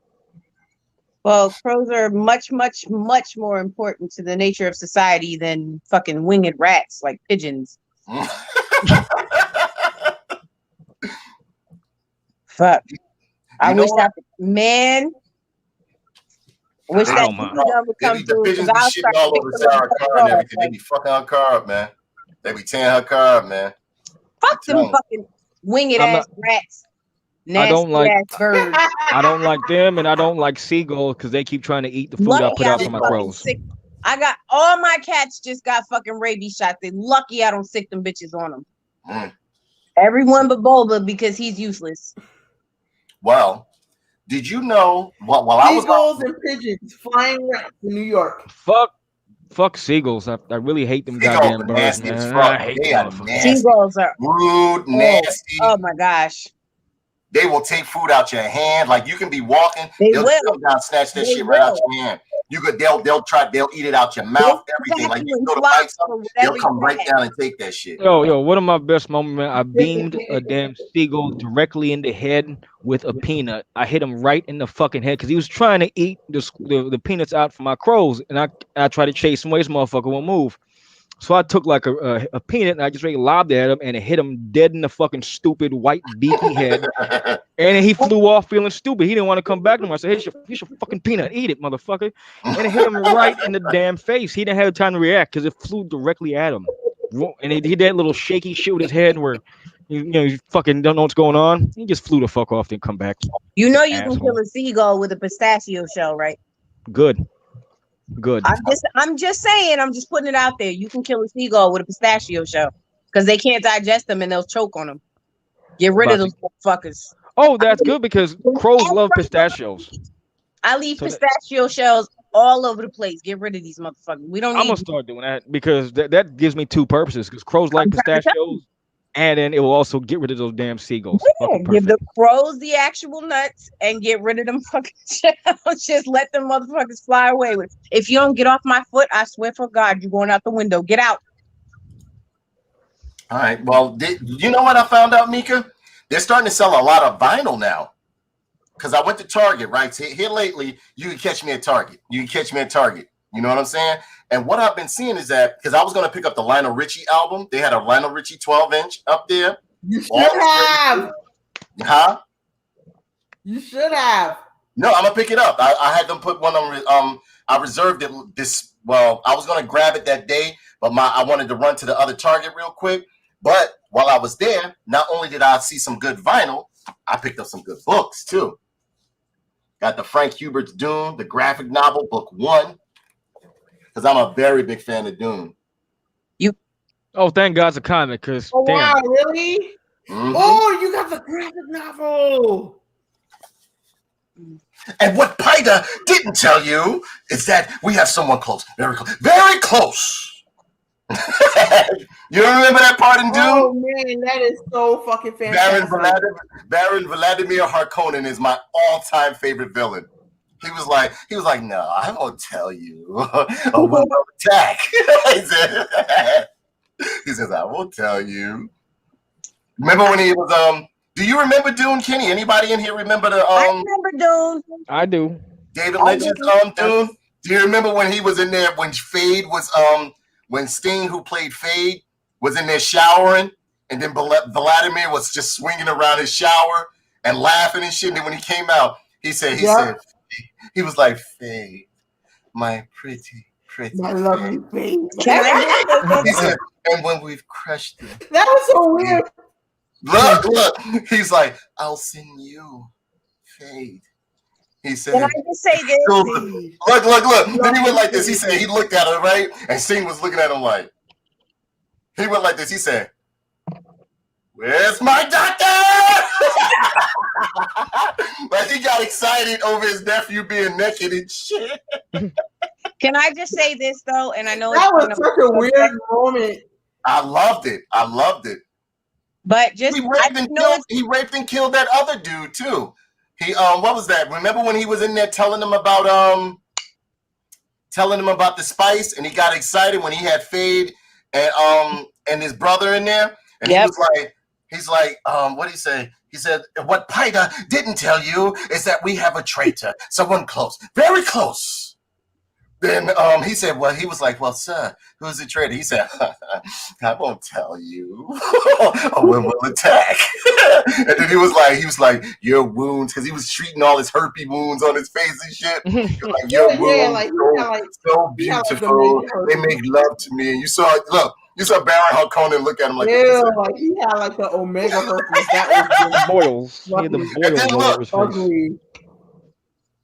And then look, they bought a guy in there to put fresh flowers in there for him. And you saw Vladimir like this. He said, he just started staring at him. Then he got excited, got up. I'm very, very curious to see what the remake is going to be all about. Me too. It looks beautiful. Very curious. Yeah. I've watched Jodorowsky's Dune, David Lynch Dune, and I'm going to read this one right here. I'm a very big fan, and I think the new movie is based off of this. You know what I'm saying? I love Dune. Absolutely love Dune. So, you know, hopefully they do it some justice. Then two, I had to get this. My sister came through and bought me some, I think she was dropping off some fruits or vegetables and some shit like that. And you all know I love this motherfucker right here. This my nigga. Look at this. Ooh. Look at this. Ooh. Look at That's this. fresh. Look at this. And you ain't seen it all, man. Look. We got my man in here. Tons of pictures, tons of photos. Haven't even finished reading this right here. Some of these in here are just like phenomenal. And you'll be surprised at how many women that were involved with him. It's not like we should be surprised or anything. That's not really a shock. Yeah. But I do want to say this to all you ladies out there. You know, I know this is totally Hold up, though. I know this is totally off topic of what we do, but ladies, Urban Decay has a whole makeup collection devoted to Prince. They are asking for $250. Wow, $250 for the whole collection, or the whole set, I should say. Yeah, this book. Look at this. With the Muppets, everything. This dude was all over the place. But yeah, I'm a very for those of you that don't know, I'm a very big Prince fan. Always love Prince fans. Shout out to the mixed breeds out there. You know what I'm saying? Hey. Prince made me love mixed breeds and shit like that. Look what I got. Look what I got. Hey, I got some nerd glasses, y'all. Hey. I stole a pair. I look. Hey, Kitty. He says, Kenyatta and Kenny Sarah, look, Kenyatta White said, I was on the boardwalk at Atlantic City a few years ago, and I bought a funnel cake, and before I could take a bite of it, this feathery bastard-ass seagull tried to snap it off my plate. And yes, I remember Dune. I love that movie. It's one of my favorite classic sci-fi films. Same here. I'm telling you, don't go to the beach without your pistachio shells. That's all I got to say. I used to be wanting to punch him. I wish I could stand still or fly still. They don't mind looking you in the eye either. They will look you dead in the fucking eye. They will. Nah, they don't like me because I blow the gun right in their face. They go away when I do that. You do know after a while the crows will start attacking them. If they like become very, very friendly with you, they'll attack them. You know that, don't you? Yeah. I've seen the crows attack squirrels for me. I mean, they get jealous as shit. The crows around me get jealous when I feed other animals. I was feeding a squirrel, and there's like one crow, and 3 of them fly by. They send a little fucking scout to come by and fuck with the squirrels and get them off the peanut supply. So once they kick the squirrel out, then all the fucking crows flew by me and just started eating the peanuts. So yeah, they get jealous and temperament and shit, all that. But you know what we could start doing, Sarah? What? You know what we could start doing, Sarah, to incorporate you into the show, because you do watch a lot of classic TV. You know what I'm saying?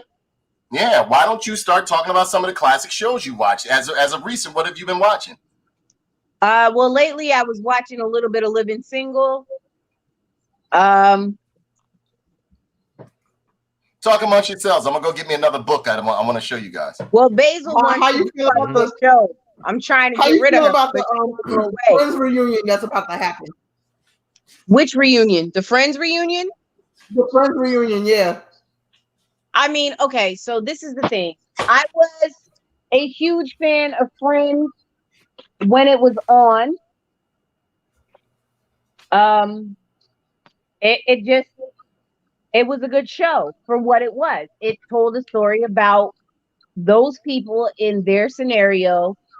And I mean, nowadays there wouldn't be a show like that because it wasn't quite inclusive, but it wouldn't be inclusive. You know what I mean? That's not how they lived. But I was a huge fan. Will I watch the reunion just to see what they say? Probably, because it'll be nostalgic. But when they start talking about, because that's how they do. When they start interviewing people, they talk about what's happening now. I don't want to hear about that. I want to hear about your take on the show and how it changed. I found it really, really laughable when I think David Schwimmer went on a interview and was like, "I would love to see a black version of Friends," and everybody was like, "Yeah, it was called Living Single, stupid." Well, this is the thing. I didn't see Living Single as a black version of Friends because it really barely incorporated the men. They were only there to be a part of the women's lives. They didn't have their own lives. Mm-hmm. I mean, yeah, T.C. Carson had a little bit of a storyline, but if you think about what's his name, John Henton, his like Overton, the guy who played Overton. Yeah, Overton. He was completely surrounded by Sinclair. Right. He didn't have anything to do. Like they said nothing about. I mean, yeah, they tried to tell his backstory, but it was short lived. I get what you're saying. I get what you're saying because like Friends incorporated everybody who was on the cast, everybody that is involved. Living Single did not do that. It just incorporated on the women. The men were just supporting actors. Right. They were. I agree. And I think that part of the reason why, because T.C. Carson was fired, and they had to bring him back for. Yeah, he was fired. I thought it was Regine. I thought it was Kim Fields. I think they were both let go, but T.C. Carson is the only one that actually went on interviews talking about how he was fired. I don't think that Kim Fields. That's right, because he did disappear for him. Like when they started, especially when they showed Queen Latifah with the business. The whole last season until the very last 2 episodes, they brought him back to be a part of, because what's her name? Max. I can't remember. For some reason, I was just talking about her the other day, and I can't remember her name. But the girl that played Max decided to get pregnant. Remember, she was artificially inseminated with his seed, and that's why they brought him back for the last 2 episodes. Right. First one and the last 2. And he was only in, 15 minutes of the 2 episodes. But wow. He went on a whole interview, like 45 minutes. He talked about how he was, it's on YouTube too, about why they let him go. And I mean, let's not, take away from the fact that he was a talented actor. He was an incredible voiceover actor. Right. You know what I mean? So it's not like he has nothing to his credit. But that story wasn't about them. That story was about those broads. Right. Forgive me for how I said that, but that story was about those broads. Friends, on the other hand, everybody had a backstory, and they took time to tell it. When somebody threw an issue, Matthew Perry, he was on drugs half the show, and they figured out a way to write him out and write him back in while he went through rehab. Courtney Cox had her issues or whatever. They figured out how to cover her shit up. Lisa Kudrow got pregnant a couple times. They figured out how to write that. They made sure that they covered everybody's story when it came to Friends. Right. And I mean, Living Single was a show in the 90s. There weren't a lot of black shows. I mean, they had Martin, which I don't really want to talk about that. It was what it was. But to the black community, they saw Living Single as the black version of Friends. True. I don't care. No, exactly. I agree with you. I agree. But it wasn't. I agree. So was Martin. You're right. Martin, it really wasn't. Martin was because at the end of the day, Friends focused on everybody. It just didn't focus on the women. It focused on everybody. You're right. You're right. I mean, let's take David Schwimmer, for example. He was definitely not the favorite, but they had multiple seasons where it surrounded his character. They tried to bring him out of the shadows, and they did, because there was at least one season where he shined. You know what I'm saying?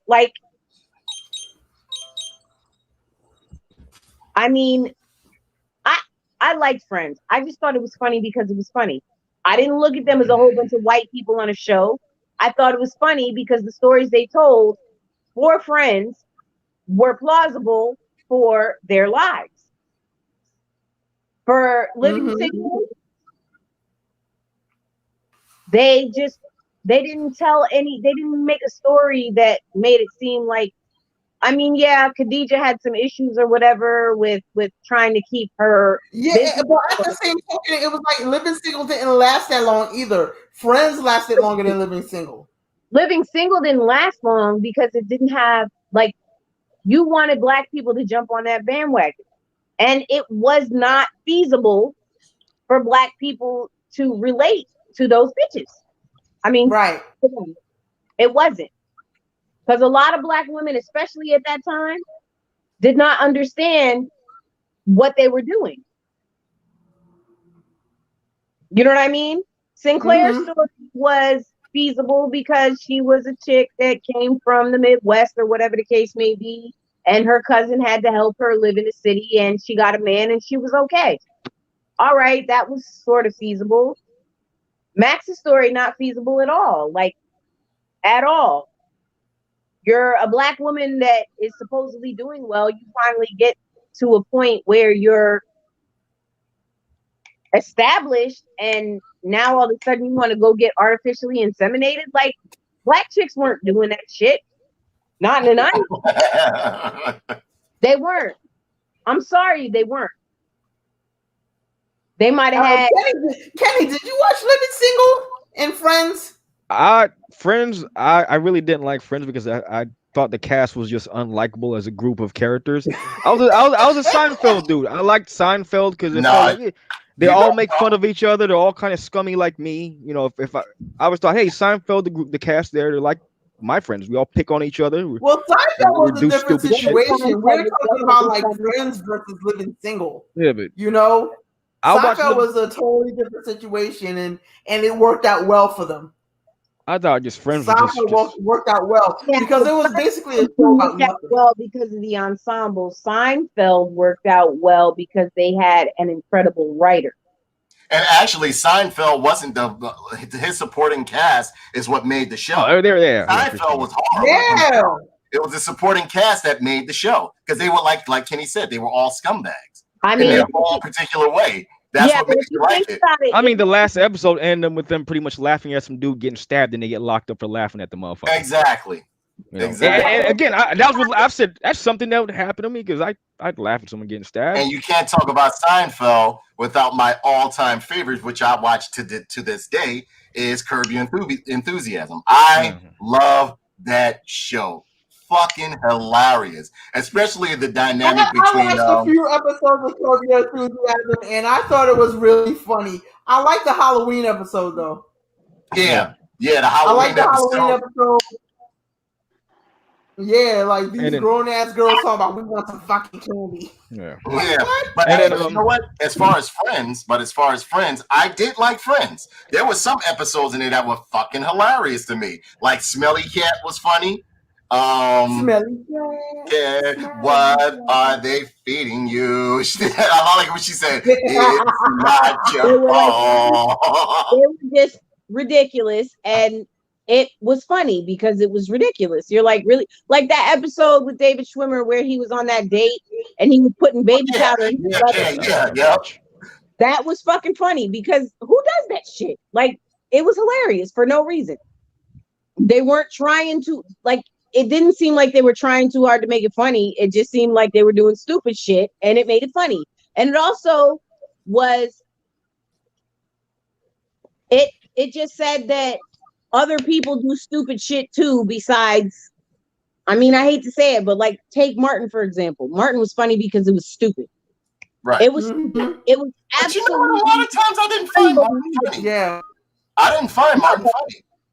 But this is the thing. Martin Lawrence and Martin the show were two totally different animals. Of course. But I didn't find Martin funny. Like the show, when I would watch the show, I didn't find it funny. Now, Friends, I could find shit that was funny on it. Seinfeld, like Kenny said. But wait, though. I truly believe that Martin went downhill when Tisha Campbell started making those harassment claims towards Martin. Well, this is the thing. Martin the show. There were some. I mean, the show as a whole was not really that funny, but there were some moments. There were some characters that came in there and were just like, oh, like that just stole the show. Like, don't get me wrong, Bruh-Man. I was just about to say. Yeah, I was just about to say. Bruh-Man. He's just straight come through their window. Cole. Cole was funny without really trying too hard. Shanae was funny. And Shanae paved the way for fucking Medea. No, off of Living Color? Yes, she did. She did. Yes, she did. Oh, Wanda. Yeah, you're right. Yeah, Wanda. You're right, Wanda. Yeah, Shanae was off Living Color. No, that's Wanda you're thinking of. You're thinking of Wanda. Wanda was from In Living Color. Yeah, that was Jamie Foxx. Wanda was nasty. Wanda was not funny. Wanda was stupid and nasty. She was not funny. You sure? I'm sure. Yeah, we're positive about that. Wanda was stupid and nasty. Shanae was from Martin. That's Martin's character. Wanda was Jamie Foxx with a blonde wig, a mustache, and poking out his lip. Yeah, that's what it was. It really was that. Exactly I'm ready to go. Jim Carrey was funnier on fucking In Living Color than Wanda was. I don't like that guy. Venus de Milo. Fire Marshal Bill was fucking funny. No, not Fire. No, no, I'm thinking of Mad TV. What was his name? He was like, I want to go home. There's something about Jim Carrey. He's a big ass fucking baby and shit. That guy's just a douchebag. Stewart, you talking about Stewart? Stewart. He'd be like, look what I could do. Oh yeah, Mad TV. Yeah, that's Mad TV. Yeah. Come on, Stewart. No. He's at the Rat Bowl in the resort. Somebody said the Rat Bowl in the resort. Yep, the Rat Bowl in the resort. Nah, but people don't give In Living Color enough credit because a lot of people got their start on In Living Color. Jim Carrey got his start from there. Jim Carrey, even though Jim Carrey was in films before that. He was in films before that. J-Ho was the queen of the Fly Girls. Nobody remembers that. I do. I remember. I do. Shit. Dude, I remember Jennifer Lopez off of fucking Black Rock Avenue. Like, I'm originally from Castle Hill, so that's where she's originally from. Hey, so I remember this fucking girl from Black Rock Avenue. Speaking of classic shows and classic comedies, I don't care what nobody says. Chappelle's Show was funny as fuck to me. Sarah didn't really like Chappelle's Show because it was crackhead humor, and she don't find crackhead humor funny. But I mean, oh my god, I love the Chappelle Show. I don't laugh at crackheads. There's still people like. I think it's fucked up. Like, I mean, I'm no, you know what? Hey Kenny, do you remember that episode? Do you remember that episode when crackhead? It's a funny fight.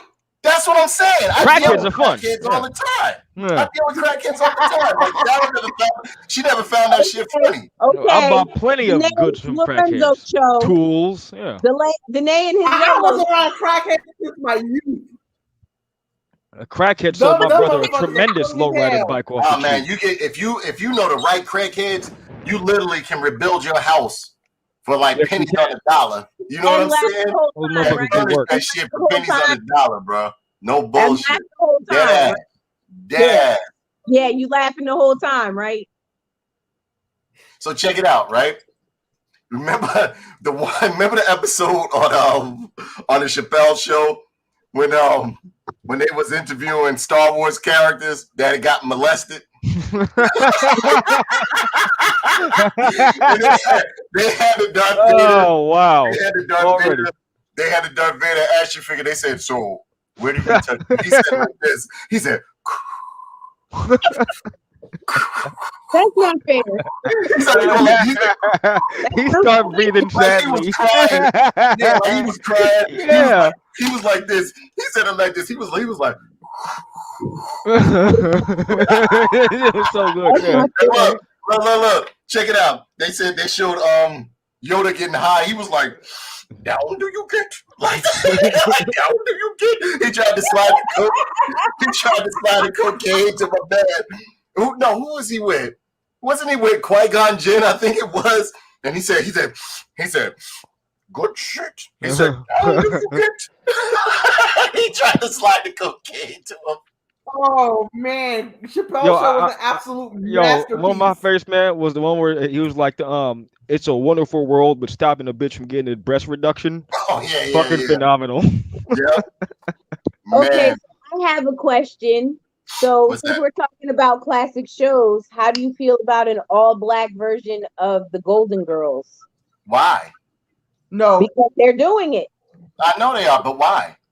Make a whole new show. I don't know. Why? Make a whole new show. Okay. We love the Golden Girls for the ones. Why, but how do you feel about it? Are you going to watch that? I have no interest in it. I have no interest in it. Just like I have no interest in this new Phase 4 of Marvel. I have no interest in seeing the all-black fucking Golden Girls. Why do it? Give me a new IP. Don't just give me some shit because it's white and you just put some black tape over that shit and think that I'm going to gravitate towards that shit. All right, so let me ask you a question. Did you like the original Golden Girls? Not really. It was whatever. I just felt as though it was kind of creepy because it was a bunch of old women. Like, there you go. They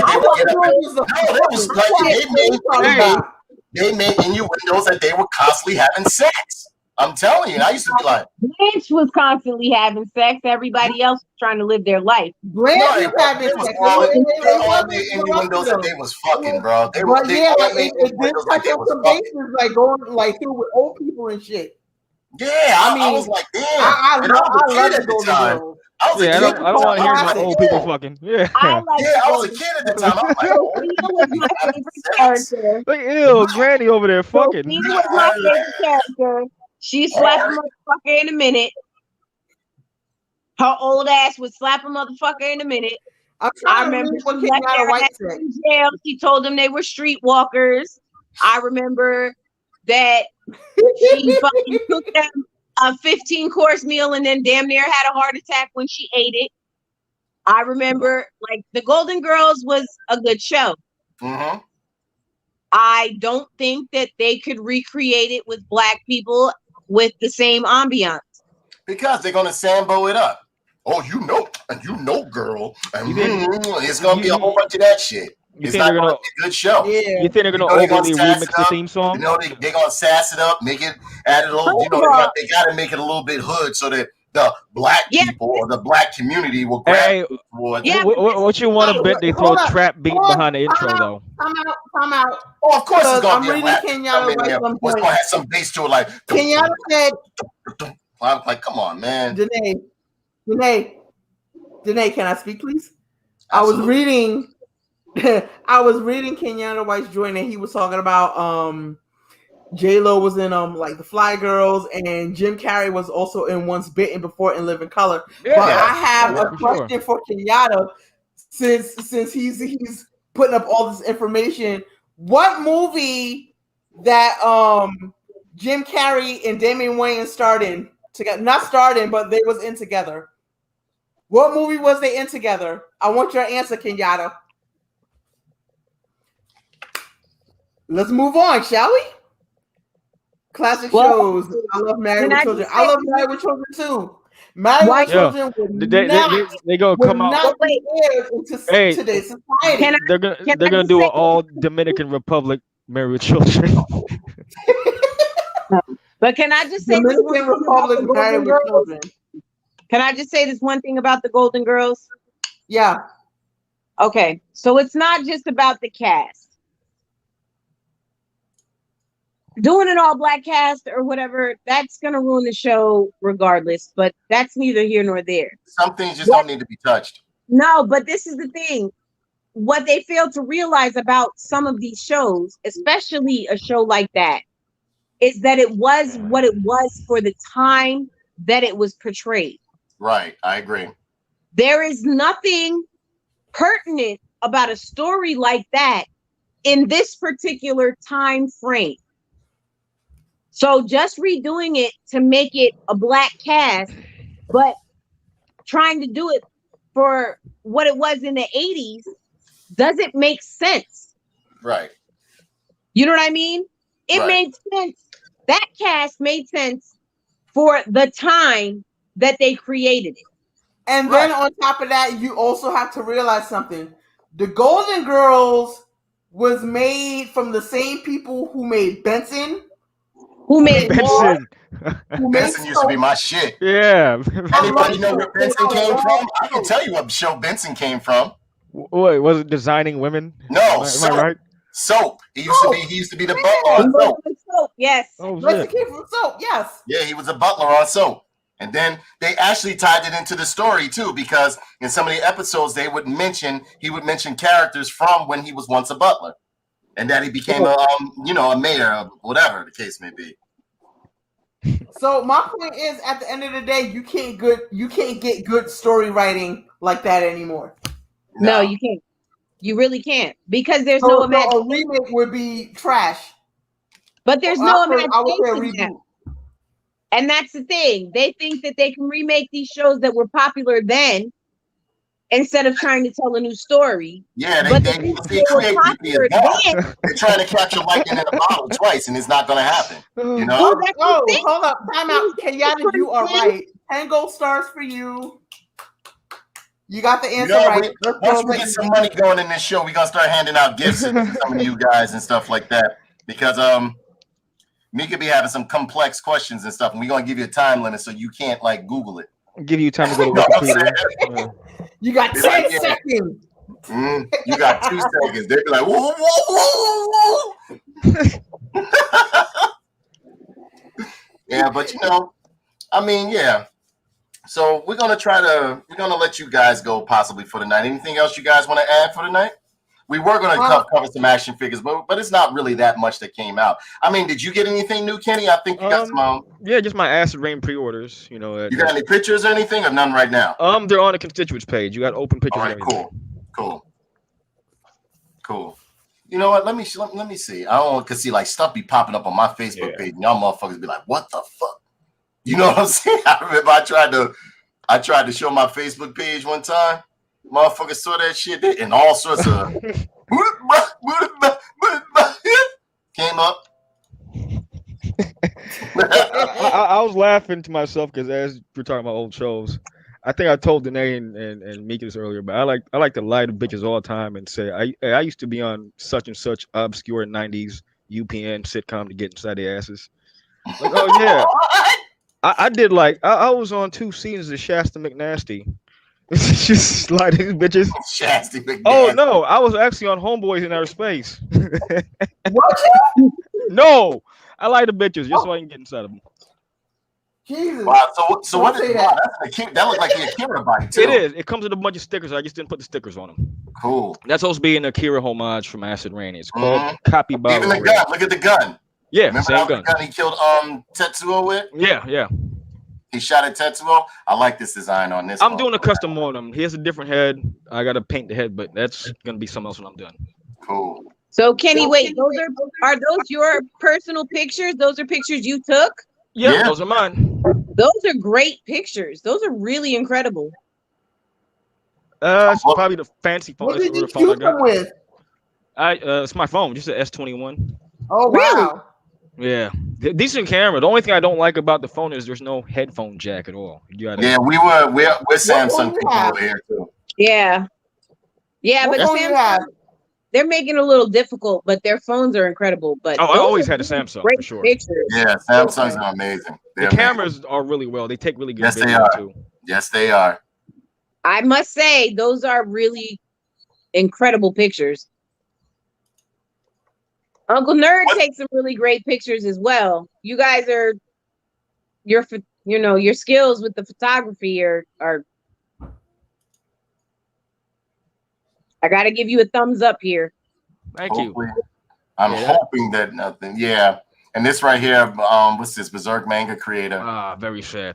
Yeah. That's like probably one of my all-time favorites too. Yeah, and his artwork is just the artwork that in these mangas is just through the roof. Yeah, if no one saw the movies, man, the 3 movies on Netflix are full of detail too. Yeah, I'm gonna check them out. Are they done in anime style or like CGI? It's anime style, man. It looks like well done. Oh, hey, here's what the best part. In the English dub, they brought back the 97 voice cast from the series to do it. And you say they're on Netflix. Netflix? Yep, Netflix. There's 3 Ew. total. The Golden Age arc, I think it's called. But yeah, they're all 3. Something to check out.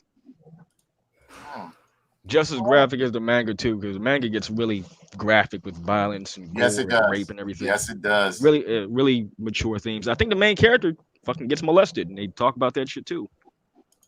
Yeah, it gets wild. It goes into wild detail too. It's crazy.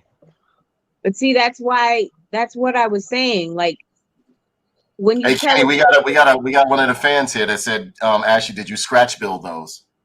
No, let's ask Rain. I just make little touches and modifications, like little things I do to switch out parts here and there. The cowboy one, I'm giving him a brand new head. I think might have to give it a new paint job, but it's a little minimal work to Acid Rain. Just paint, part swaps, and so on. So most of those are just straight out the box, though. Like the ones I took a picture of. Still, it's impressive. Thank you. Let me see.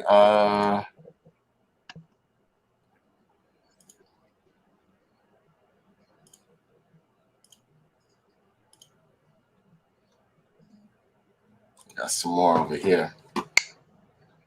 Yeah, I'm loving the look. Did you put the wash on them like that? No, that's the thing about Acid Rain, man. They come super detailed in paint. They're literally covered in fucking paint when you buy them. Those I'm painting those came from like a little cheap 4-pack, but I'm gonna paint those to look kind of real. I already got one. I like this one with the skull, man. That one's a complete custom kind of. That's all a bunch of different parts mashed into one figure.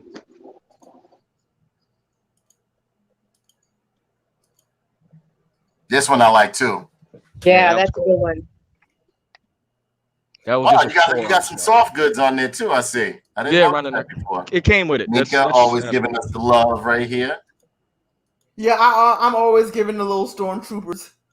We love them. I love them. Oh man, look at that. Those ones I put together pretty much from just spare parts in my bin. Those are all. I bought those figures just to buy for parts, and I had added more shit to them to make them a press team. I like that picture though. Tells a story. These were all my customs too. These are all part swaps. That one's good. Loving that gun. Damn. Yeah, it's like 3 guns on them. 2. That one. Look at that.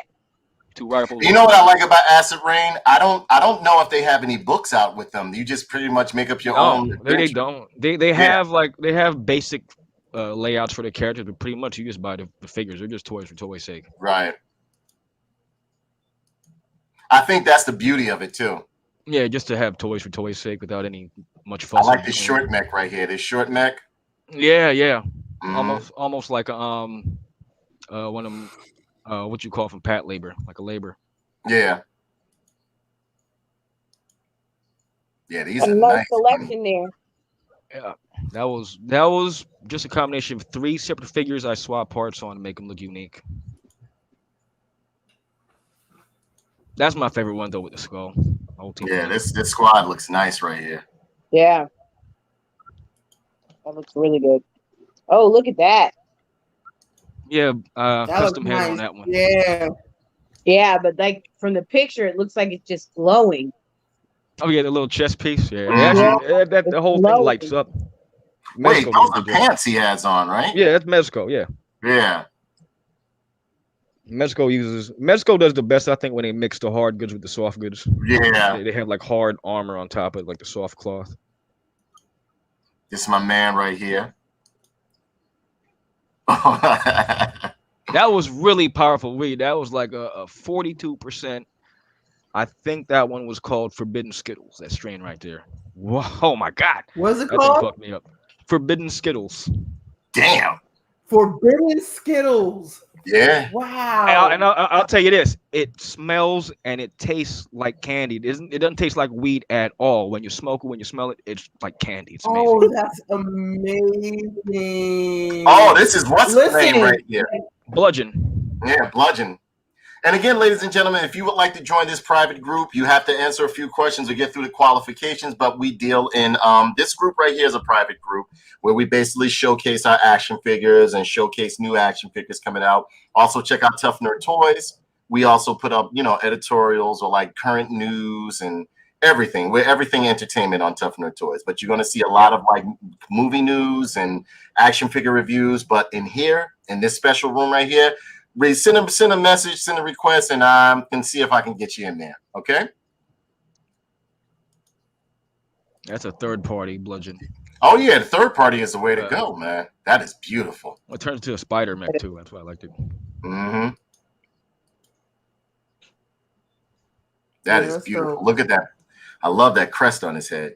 Yeah, that's real fragile. You don't want to move it. Oh yeah, definitely. You already know. How much is that thing weighing? Is it any die cast on it or no? Just no. That's a small one too. That's like a legend scale Transformers. Right. So okay.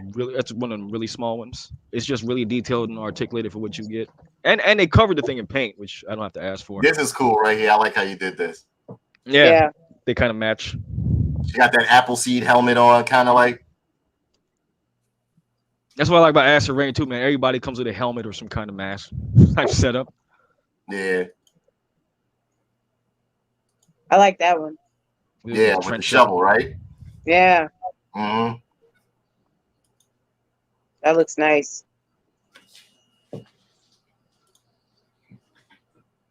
He got his boy up there again. That's still my best one. This is just when I first started building them. They all got changed after I took this set. Right. That's the thing about me. You buy this shit, you buy like one or two. Next thing you get sucked in because you're fucking building new figures out of the parts, and you want to buy just to cannibalize for parts and shit. I like the grungy look they have to them, the worn look. I love it. Yeah. That's what I like about Acid Rain. More realism to it. Everything Acid Rain has that way more realism to it. Way more realism. So, just out of curiosity, like on average, when you have to put these together, how long does it take you? These are pretty much all the box. The most I have to do is if I want to just add something to it, like I'll do a paint wash really quick or just dry brush something just to fuck with it. But if I'm taking something apart and piecing it together, like making a brand new figure out of like two, shit, give or take 20-30 minutes, just me trying to figure out what I want to look like and what's gonna go where, in a matter of taking it apart and putting it together again. Oh, interesting. I was just curious because, I mean, you have to have a lot of patience to be dealing with, those small parts and have a picture in your mind of how you want it to come out. You know what I mean? I kind of plan these things like months in advance. I'll be looking at previews and shit, and I start thinking about what I want to do with it as the pre-orders are hitting. So maybe give or take when the pre-order hits, be like a month, 6 months. So 6 months, I'll have an idea already how I want to do it. So by the time I get the shit in the mail, it's just a matter of actually putting it together and doing it. Because when these things go for pre-order, it'd be like you're waiting half a year for these things to come out because they put them out for pre-order 6-7 months in advance. So you got all that time to think about how you want to do it and approach it. Right. Now, when you photograph them, do you do a before and after, or do you just wait until you've put it together the way you want it? No, I just go right into it. I kind of just want to build what I want, kind of mess around and play with it, and then I'll take pictures and stuff. Cool. I was just, like I said, I was just curious. I love the pictures. I thought they were fantastic. I just was curious as to, what your thought process is when you do it. The pictures are just literally, I'm going to take a cool picture out of something I think looks cool. That's my only thought process. And I'm they put are. in some kind of cool pose, and that's it. They are. They're very cool. I mean, you took some fantastic pictures. Like I said, Tough Nerd takes fantastic pictures as well, but I'm just, I see those firsthand. I love his pictures. I love them. Yeah, I like the quality of the phone is amazing too, because Samsung makes one hell of a camera. Because I remember when I first bought a digital camera years ago, it was nothing as good as what I have. Oh no, these phones are shooting. They're shooting on quality with DSLRs and all that other stuff. The shit is HDR figures too, so you basically get 8K, 4K pictures of these things. And I'm looking at the raw copies of the picture. Hell, some of the platforms can't even handle the resolution that you're able to offer with those phones. Oh, I was actually uploading pictures. There's no point in buying a camera. There really There's isn't. no point in having a camera. Exactly. I'm gonna be honest with you. You really don't. You don't. You don't need a camera. No. Like, You I mean, don't. I remember you when I got my you can first, zoom like in. my first note, not my Note 2. Note 2 took really good pictures too for when I got it. But like when I started seeing the crispness in the pictures of the Note 5, and then moving on to the 8 and then the 10, like you can see as you go, like if you look through your gallery of, I mean, I don't know if you just happen to like compare dates or whatever and look at pictures that you took 3 years ago with this phone and 4 years ago with this phone. And then, you know what I mean? Like you can see how much better it got as time progressed. Like, True indeed. True Yeah, you know indeed. what I yeah. mean? And you Because Mhm. can't say, even if I can look at pictures that I took with my Note 5 like 6, 7 years ago, and they're not bad pictures. They're incredible pictures. But But if I no, look at what I did these yesterday with this phone, you know what I mean? Like it's a right. totally different feel. Like, I don't know. Just a comment. I mean, what do you think of some of the pictures I take, Kenny? They all right or what? quality, man. They're all good angles and everything. You always manage to get the lighting pretty decent, so it's always good. Mm-hmm. You know what All the right. best thing about your pictures is though? When you do little scenes with your figures and you take pictures of your scenes, like I like the diversity in the way you take your pictures. Right. Sometimes Right.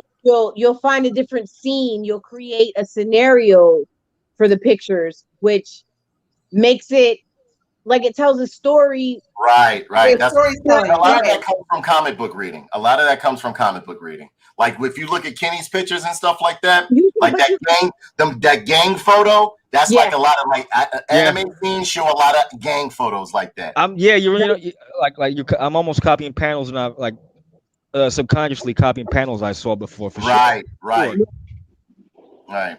I mean, they were incredible. What can I say? Kenyatta has a question for you, Kenny. He says that's the Hanakamori from Yes. the Iron Factory toys, the third party bludgeon figure, right? They also Yeah. have a samurai version of Leo Convoy from Beast God. Damn, see, Yeah. They got two versions of that's that. why I mess with Kenyatta. Kenyatta be knowing his stuff, man. They Along got with two other of that, people man. here, Thomas But Christopher Stanton, Mika, all the squad knows. The squad knows. No, so I don't want to get too long winded with this. Anything you want to leave the story with, Mika? Leave the show with, Mika? Anything you want to plug? Your Um, drunk ass. Look at you like. just fucking follow me on Instagram. You see the link in the caption. Pinky Tuscadero. I'm planning to do another mixtape soon. Yay! I'm planning to do volume 4 of A Touch of Dopeness. If you have not Good. checked it out, please do. It's on Audio oh, Mac. wait, I'm gonna send you the link so people could get all 3. If you like dope ass hip hop, if you like laid back hip hop, A Touch of Dopeness is for you. I'm also doing some other things that I can't talk about right now, but Okay. it's well on its way. But yeah, like just follow me to find out all of my goings on. If you want to know where the next Smoke Champs Palooza is, follow me. If you in the NJ like the Jersey, New York area, please follow me. Find out where the next Smoke Champs Palooza is. If you missed the last one, the next one is gonna be totally off the fucking chain. Sounds good. Trust me, you're gonna have a good time. All And right. that's what I'm gonna leave it off with.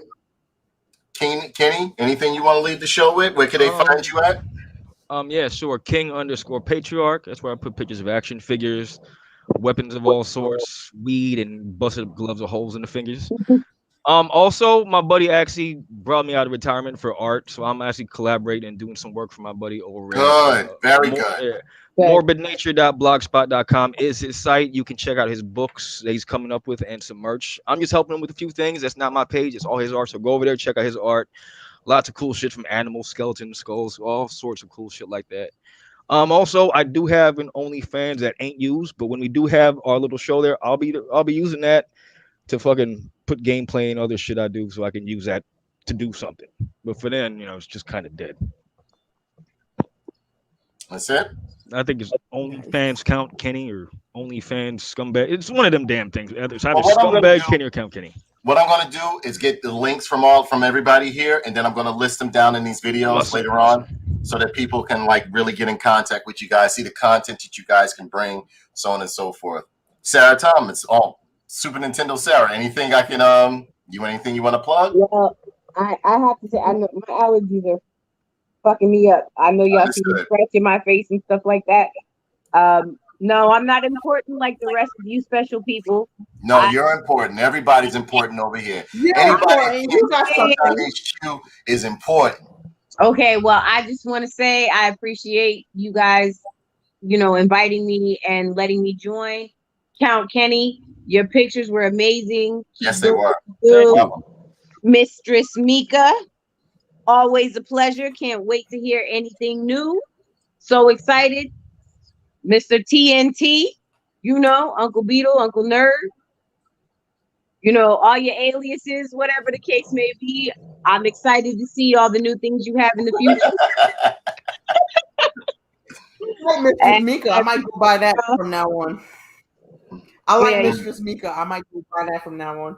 Mistress Mika, hey, no trademark. You got that. It's yours. I gave it. It's yours. I appreciate the love. Thank you guys for letting me join you. You know what I'm saying? And again, you guys are incredible. All right, ladies and gentlemen, that just leaves me, the lowly one. The what is that? The lowly one, the one that knows nothing, that all of them surrounding him make him. First and foremost, I want to thank Joshua Booker again for getting me this wonderful figure. I will also do a review. I will be doing a busted open review of this figure, of this wonderful figure right here. That is very hard to find. This is Major Blood. Again, Joshua Booker, thank you so very, very much, because you didn't have to do it. You could have scalped me or sniped me or whatever the case may be, but you got it for me and you didn't literally charge me nothing. You know what I'm saying? That's why I threw you something extra. Now I appreciate it, brother. Thank you. I saw one of them go for 500 some on eBay. Yeah, that's what I'm saying. Like, God, man. I literally took money from this dude right here. Like, you follow what I'm saying? That's scalper bait right there for real. Yeah, exactly. Yeah, man. Exactly. We were looking for that for a long time. So ladies and gentlemen, we thank you so much for supporting the show, for coming through. We wouldn't be able to make this content or have the nerve or gall or audacity to do this content without you guys' support. Be sure to check us out on Facebook, YouTube, and Twitch. Tough Nerd Toys on Facebook, Tough Nerd Toys on Twitch, Tough Nerd Toys Gaming, our new channel, our new baby channel for complete gaming. Because I know some of y'all are into action figures, some of y'all are not. Some of y'all like both. So now you got one channel for gaming, and you got one for action figures and toys, or you can, mix it together. And it's multi-platform. We got Tough Nerd Toys Gaming on Facebook, and we got Tough Nerd Toys Gaming on YouTube. So if you're more, if you prefer to go on YouTube and watch Tough Nerd Toys Gaming on there, check it out. You want to watch it on Facebook? We everywhere. We upload daily to both channels. So Tough Nerd Toys, I do action figure reviews every Friday, Saturday, and Sunday. Not only that, we do the show on Sunday or Saturday. So just be on the lookout. We'll let you know. Hit the notification bell, but just check me out. You'll see me. We got some good stuff coming down the pipeline for you guys. Be on the lookout for a couple of websites coming up. Be on the lookout for some merch coming up. There's going to be a merch link down in the description below. Nice. And I need a coffee mug. Coffee mug, all that stuff. You know what I mean? So, I hope you guys enjoyed the show. If there are shows that you want us to review, let us know. If there's music you want us to listen to, etc., anything that's in the realm of entertainment, we will do it. Also, if you want action figures reviewed, if you want to send me some action figures, let me know. But please understand, I may not give it the review you want to. I'm going to give it my honest, unbiased opinion of it. So, with that being said, I guess that brings the show to a close, man. I hope you guys enjoyed it. Sarah's drunk. Mika's drunk. Yes, both of the women of the show are drunk. That means it's a good show. If everybody tore up and the men is still good, that means it's a good show. Now we're about to walk them home. We're about to walk them home, play a little stink finger on the way, and then